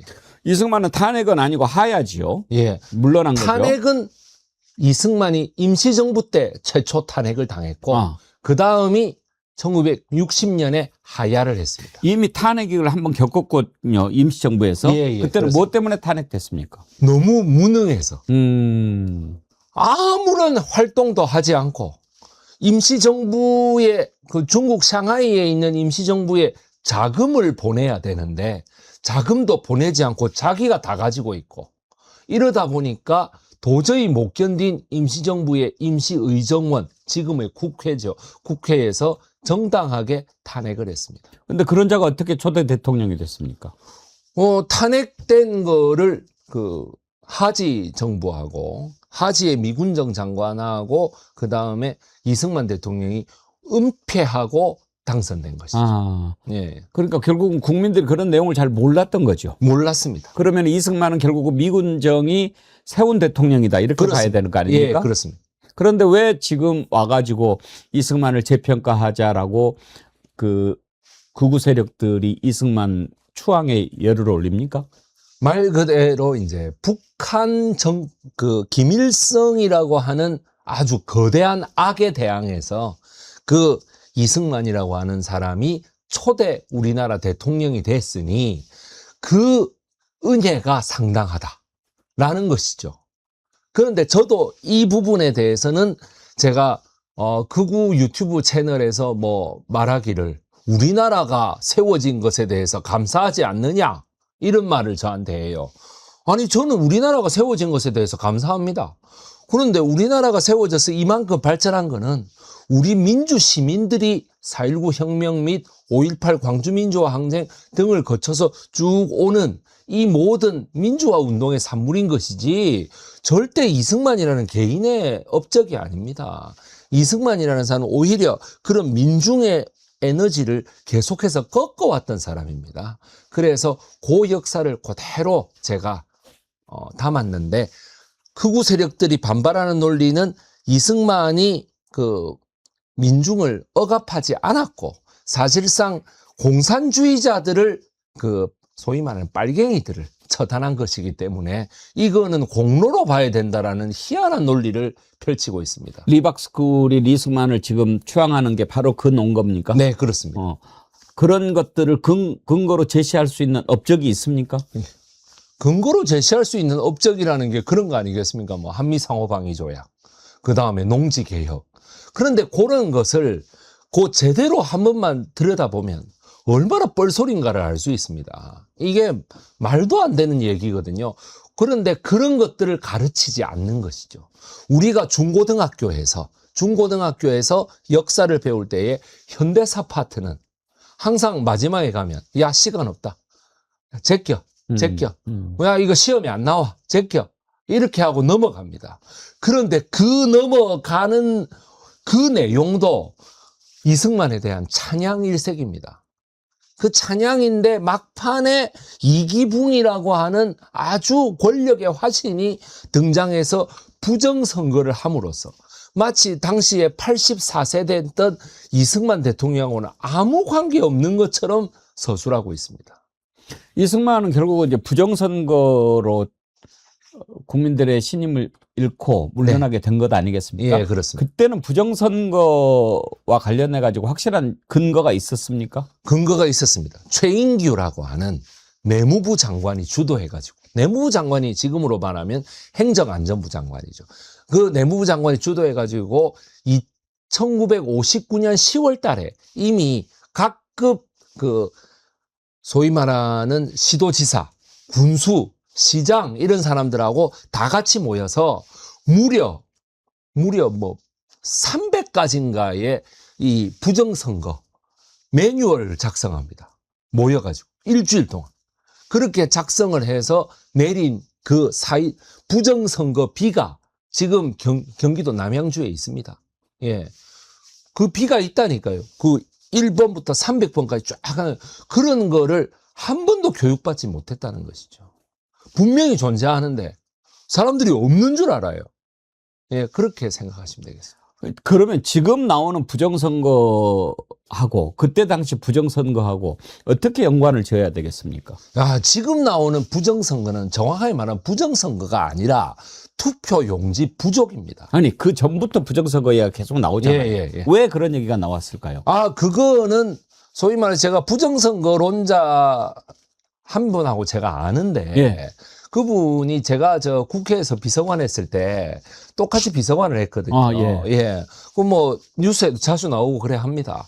그런데 그분의 논리를 제가 그 전한길 씨하고 그 이준석이하고 같이 그 토론하는 거 제가 다 봤거든요. 예, 뭐라고 하는가 싶어서 다 봤는데 그분이 하는 건 그거예요. 아니 뭐 사전 선거를 해가지고 소위 얘기해가지고 이제 찍고 나서 옮길 때에 바꿔치기 하면 어떡하느냐. 그런 일은 없다. 아니 있으면 어떡하느냐. 이런 식이에요.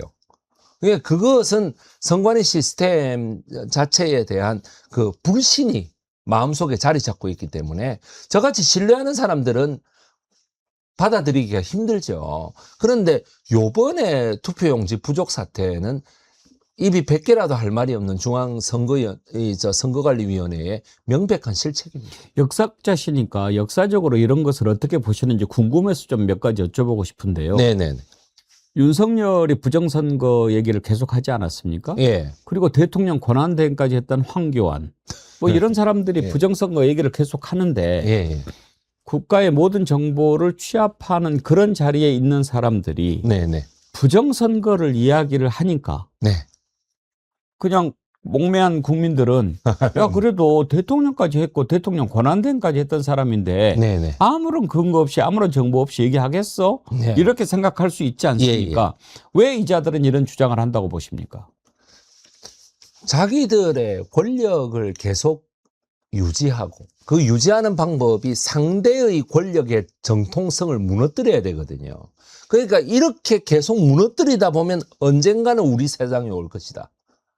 이렇게 계속 무너뜨리다 보면 언젠가 우리 세상에 올 것이다. 이런 계산에서 발생되는 게 아닐까요? 예. 자기의 권력을 세우는 방법은 자기가 잘해서 권력을 갖는 것도 있겠지만 상대를 계속 욕해가지고 사람들이 그런가? 여러분 옛날에 그 나치의 히틀러의 선전상 괴벨스가 하는 말이 있지 않습니까? 거대한 거짓말을 5번 반복하면 사람들이 믿게 된다라는 거죠. 그런가 보다. 저 정도 되는 사람이 그래 얘기하는데 뭐 라고 생각하는 것이 크다라는 것입니다. 예. 또 하나 궁금한 것은 부정선거 주장하는 자들은 왜 성조기를 들고 나옵니까? 한미 상호방위 조약에 그 한국과 미국에서 서로 이 국채의 위협이 될 정도의 위협에 처하면 자동 개입한다라는 낭설이 퍼져 있기 때문에. 낭설입니까? 네, 낭설입니다. 그것은 자동 개입이 아니고 정세를 보고 판단하는 것이죠. 북한이 우리나라를 쳐들어왔을 때 그런 일이 벌어져서도 안 되겠지만 북한이 우리나라를 쳐들어왔을 때도 미국은 자동 개입하느냐 안 하느냐를 가지고 지금도 헌법상의 논쟁이 일어나고 있습니다. 그런데 지금은 자동 개입하는 거죠. 왜냐하면 주한미군이 와 있으니까요. 근데 이제 잘 생각해 보시죠. 중국이 타이완을 쳐들어갔을 때 우리나라가 자동 개입하느냐? 그건 아닙니다. 우리나라가 뭐 타이완에 미국, 한국군이 가 있습니까? 그건 아니거든요. 예. 그런데 일본은 다르다. 일본은 그 타이완 바로 앞에 요나구니 섬이라는 곳에 지금 일본 영토이기 때문에 그 영토를 보호하기 위해서라도 자동 개입한다라는 것이죠. 따라서 대만 유사, 일본 유사, 그 소위 말해가지고 다카이치 일본 총리가 그렇게 얘기하지 않았습니까? 그거나 마찬가지죠. 예. 다시 처음으로 돌아가서 리박스쿨의 그릇된 역사인식 주입이 결국은 나라를 불행하게 만들 수 있다라고 하는 걱정에서 이 책을 쓰셨다라고 하셨는데 리박스쿨의 하는 짓 가운데 어떤 점을 가장 우려하셨습니까? 말 그대로 이스라엘기 들고 나오고 성조기 들고 나오고 중국 애들 다 나가라 하는 그런 부분은 우리나라가 역사가 이미 지금 6.25 전쟁이 끝난 지가 73년이 넘었는데 아직까지도 그때에 머물러 있다는 것이죠. 우리나라는 이미 전 세계에서 가장 못 살던 그때 나라가 아닙니다. 우리나라는 전 세계에서 6번째로 잘 사는 나라입니다. 따라서 이제는 우리나라가 대외관도 더 이상 못 사는 나라가 아니라 6번째로 잘 사는 나라에 우리가 들어가야 된다. 사람들의 인식도 그렇게 깨야 된다. 근데 대부분의 사람들이 우리 전 국민의 50% 넘는 사람들이 인식이 그렇게 바뀌고 있는데 아직도 전 국민의 30% 정도는 아직도 우리나라는 못 산다라는 잘못된 사고방식에 갇혀 있습니다. 예. 이렇게 갇혀 있기 때문에 대외인식이고 뭐 국내 정치를 바라보는 상황이고 간에 발전할 수가 없는 것이죠. 따라서 옛날의 사고방식에서 좀 벗어나라는 의미에서 제가 이 책을 쓴 것도 있습니다. 그러면 지금 극우화되고 있는 많은 사람들 가운데 일부는 그런 영향을 좀 받은 게 있다고 보십니까? 전부 다 받았다고 봐야죠. 예. 전부 다 받았다고 봐야죠. 역사적으로 보면 어떻습니까? 극우화로 갈 때는 뭔가 계기나 배경 같은 게 있지 않습니까? 어떨 때 갑니까? 극우화로 가는 것은 빈부격차가 너무 심할 때 그렇게 갑니다. 빈부격차. 소위 말해서 잘 사는 사람은 너무 잘 살고 못 사는 사람은 너무 못 사는데 이 못 산다라고 하는 것이 상대적 박탈감인 거죠. 한 달에 300만 원 벌고 500만 원 벌고 이래가지고 어떻게 집을 사겠노?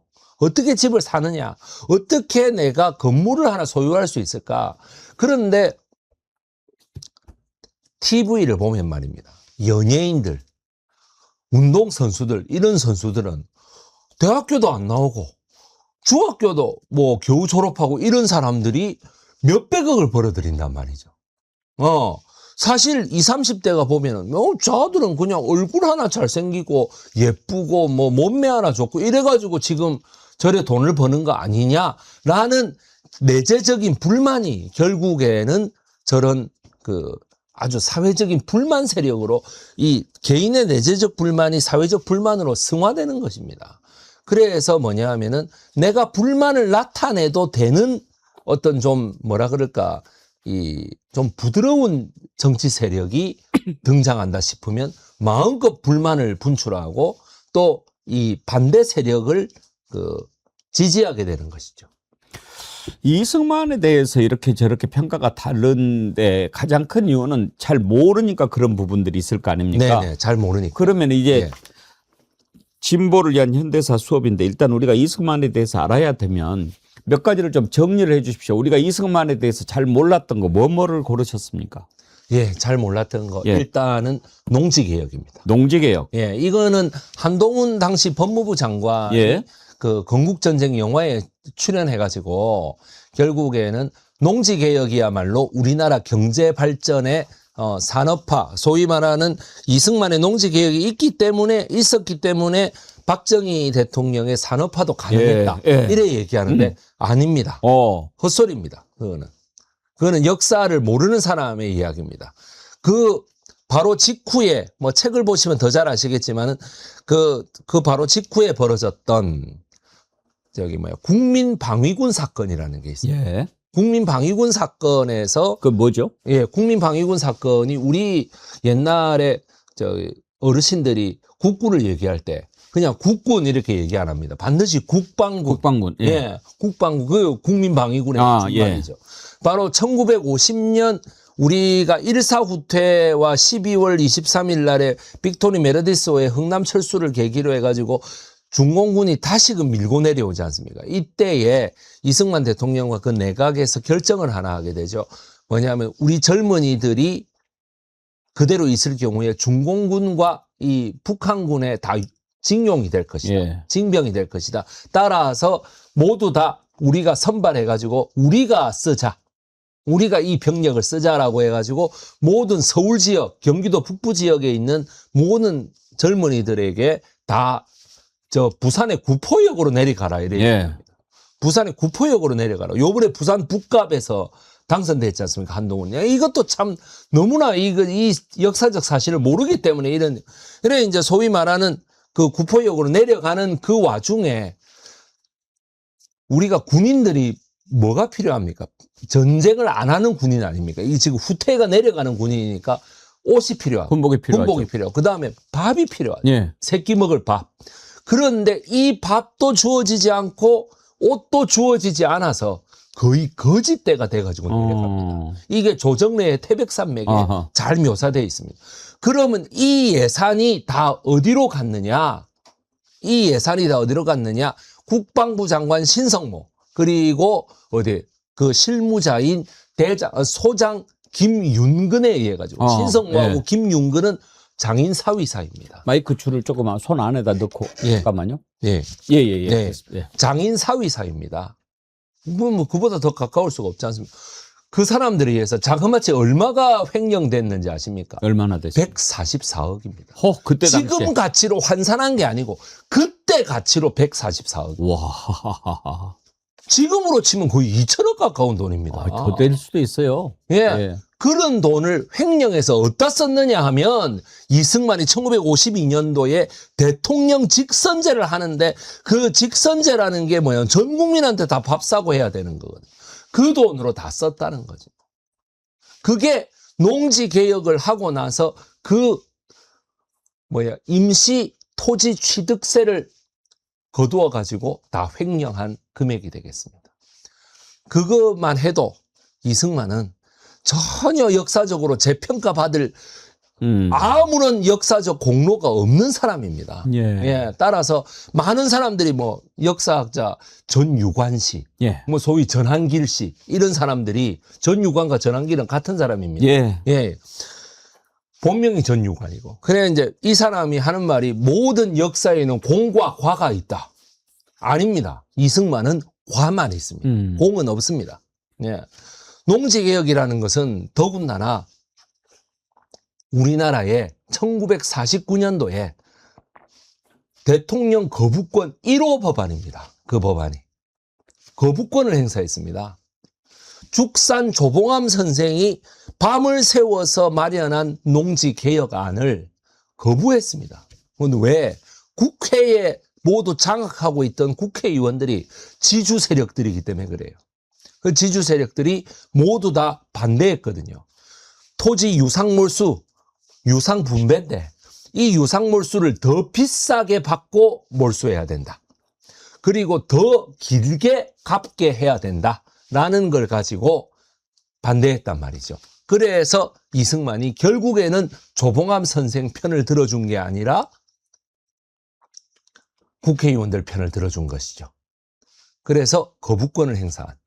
그런 그 두 가지 측면에서 농지개혁은 완전 뻥이다 이 말이죠. 그 다음은 어떤 문제가 있습니까? 예, 그 다음에는 한미 상호 방위 조약. 예, 이 두 개, 이 농지개혁과 한미 상호 방위 조약이 우리나라 극우 세력들, 특히 리박스쿨들이 가장 주장하는 이승만의 공적이죠. 그런데 어떻게 돼? 이건 아닙니다. 한미 상호 방위 조약은 농지개혁은 앞에서 제가 얘기했으니까요. 한미 상호 방위 조약은 말 그대로 한미 상호 방위 조약을 체결한 건 맞는데 그걸 맞는데 어떻게 되냐면은 그 이후에 그 조항 안에 우리나라의 영토를 미군이 달라고 하면 줘야 된다라는 주장이 있습니다. 그래서 뭐냐면은 동두천에도 그렇고 의정부에도 그렇고 인천에도 그렇고 군산에도 그렇고 부산에도 그렇고 대전에도 그렇고 대구에도 그렇고 5만 대에다가 다 미군 기지가 있었어요. 미군 기지가 있다 보니 그 부수적으로 어떤 피해가 생겨났느냐? 기지촌이라는 문제가 생겨요. 기지촌. 기지촌에 그 있던 사람들이 뭐냐 하면은 다 우리나라 여성들. 우리나라 여성들이 모두 다 소위 말하는 미군의 위안을 주기 위한 컴포트 워먼, 소위 말하는 일본군 위안부처럼 미군 위안부가 됐던 거죠.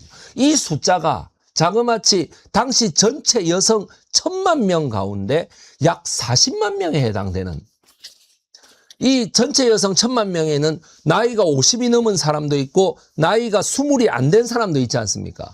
그러면 16살에서 35살까지의 모든 우리나라 여성들이 거의 절반 가까이가 기지촌 여성이 됐다라고 해도 과언이 아닙니다. 예.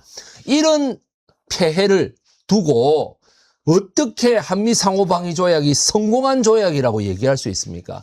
그래서 어떻게 돼? 이 기지촌 여성이 있으면 필연적으로 생기는 게 혼혈아 문제거든요. 혼혈아가 너무 많이 생겨서 그때 이승만이 뭐라고 했느냐 하면 혼혈아 문제는 소위 말해서 일민주의. 한 국가에는 한 민족만 할 수 있다라고 해서 혼혈아들을 전부 다 미국이나 캐나다로 강제 입양을 시킵니다.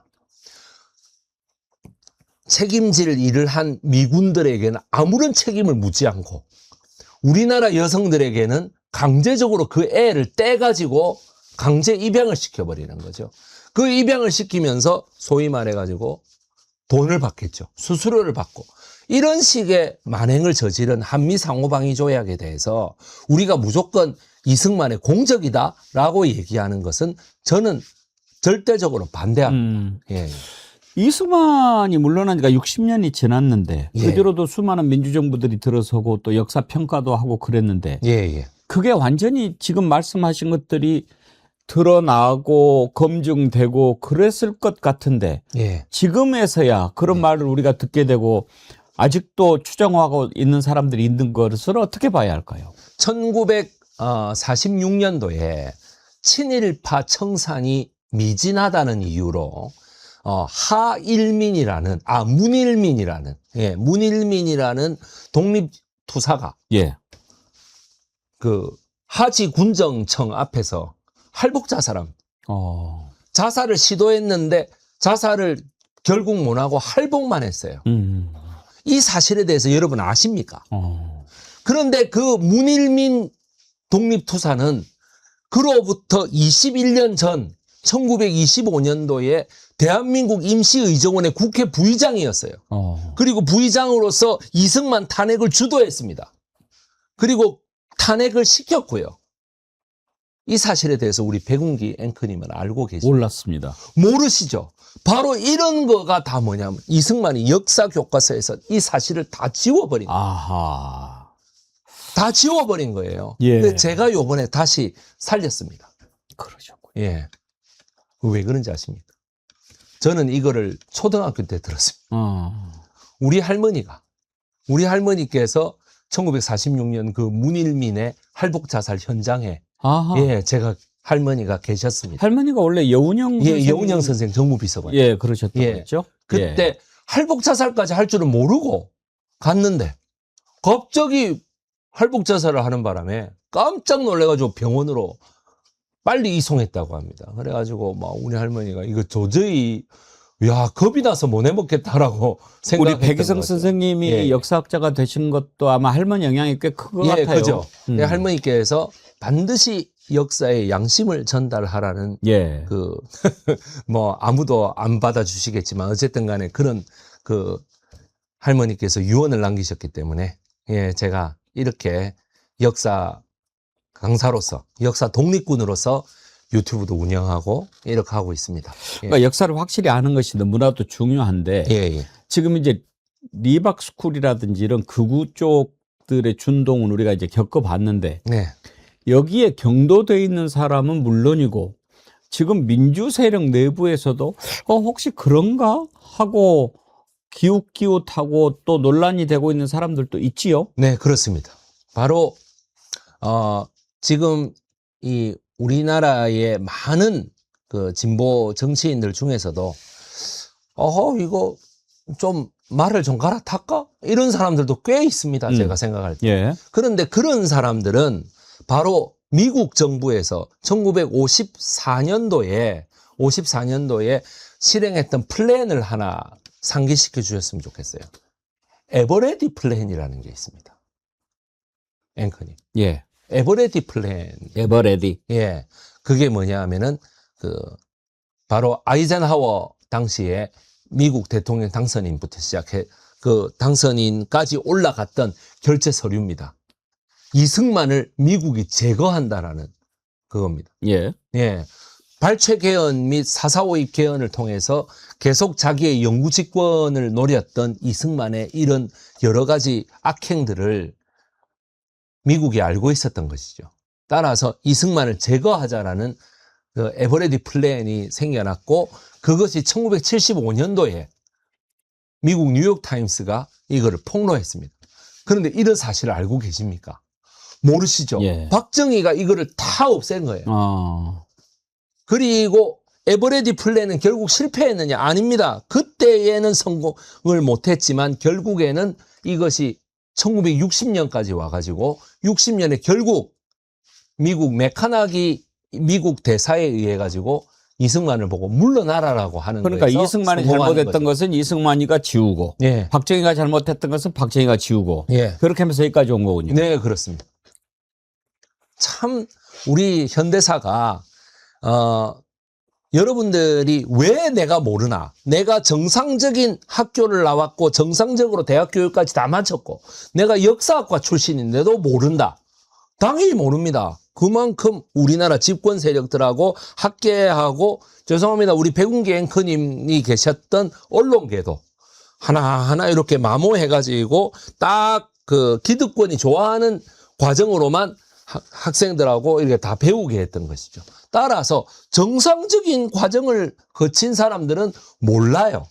따라서 우리나라 모든 국민들이 저 진보를 위한 현대사 수업을 보셔야 되는 이유입니다. 네. 역사 교과서 같은 것도 그러면은 좀 감수가 제대로 되고 국민 정통성 있게 다 가르칠 만한 게 나와야 되지 않겠습니까? 그렇습니다. 예. 저는 그래서 역사 교과서도 다 다시 써져야 된다고 생각하는데 참 요번 그 선거 결과가 제 마음에 안 들어서 참 걱정입니다. 네. 역사학자로서 이번 예. 선거는 어떤 의미가 있다고 평가하십니까? 역사학자로서 이번 선거는 어떻게 되든 민중은 그 권력을 가진 시민들은 권력이죠. 투표권이니까요. 권력을 가진 시민들은 항상 옳다라는 게 제 생각입니다. 그 옳은 시민들의 선택이라고 하는 거에 있어서 바로 기득권 세력들이 조절할 수 있는 것이죠. 그게 뭐냐 하면은 국민의힘에서 자꾸 살려달라고 했기 때문에 그렇습니다. 살려달라. 대구를 내줄 수는 없다. 살려달라. 그 살려달라는 외침이 통하지 않은 데가 울산하고 부산인 거죠. 그래서 우리나라의 시민들은 위대하다는 거예요.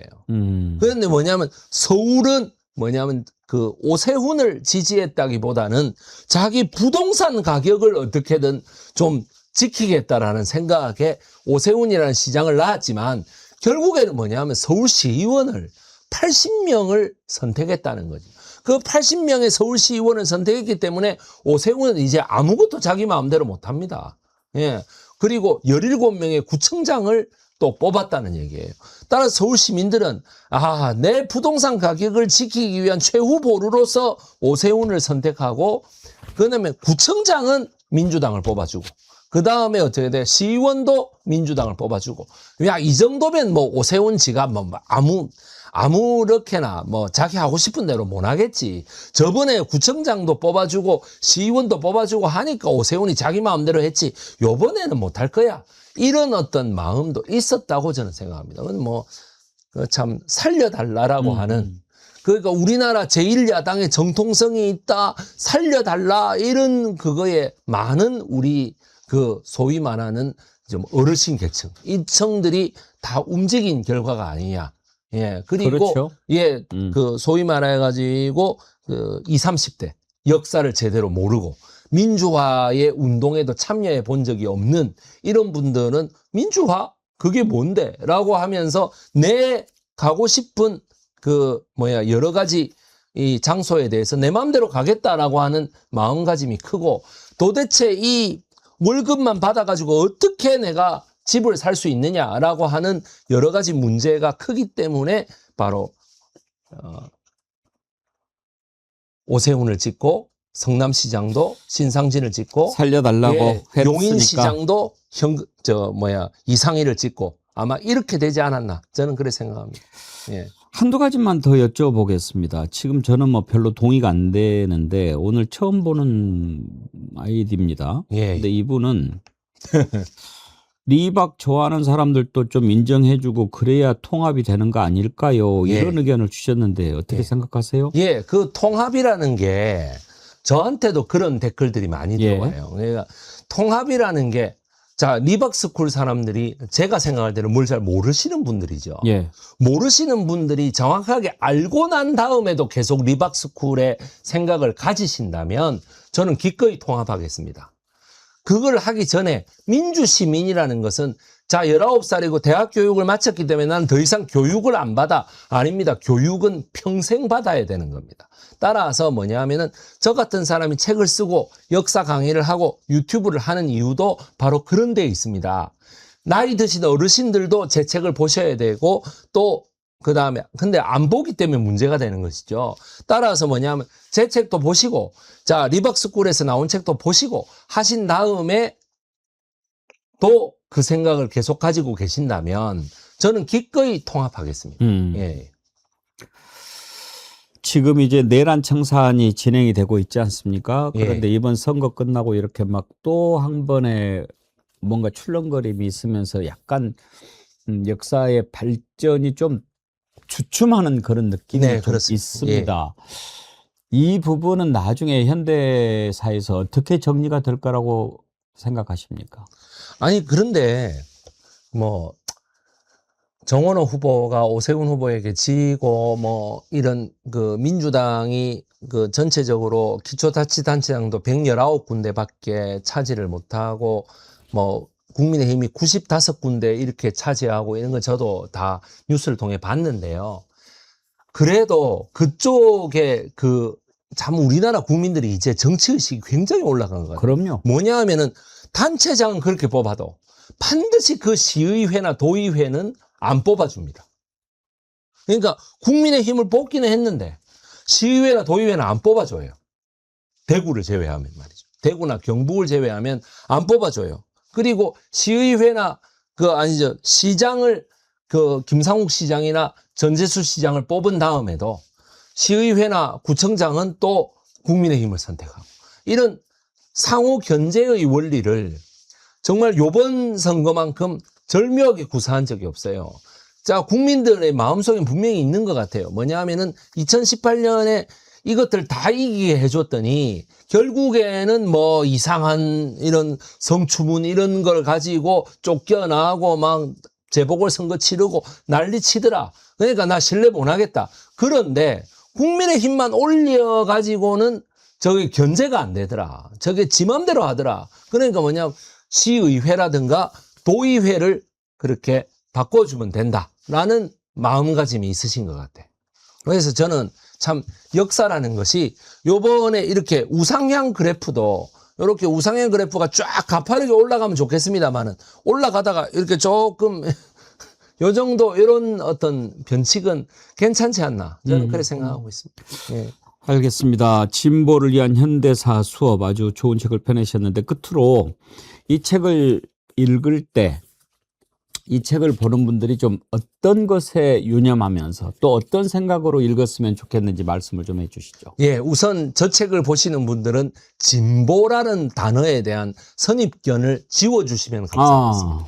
진보를 위한 현대사 수업이라니까 진보라는 거는 뭐 아주 과격분자 아니야? 아닙니다. 우리 사회의 진보라는 것은 말 그대로 아까 백운기 앵커님께서 말씀하셨던 역사를 발전시켜 나가는 추동력입니다. 우리나라는 분명히 1960년 4.19 민주혁명부터 지금 이 순간까지 약 66년의 발전 기간 동안에 단 한 번도 뒤로 가지 않고 앞으로 온 결과가 지금 세계 랭킹 6위의 국력입니다. 따라서 진보라는 말에 대한 단어에 대한 그 위험성을 걷어주시고 그 다음이 두 번째로 뭐냐 하면은 이승만이라는 사람에 대해서 우리가 함부로 접할 수 없는 사람이 아닌가?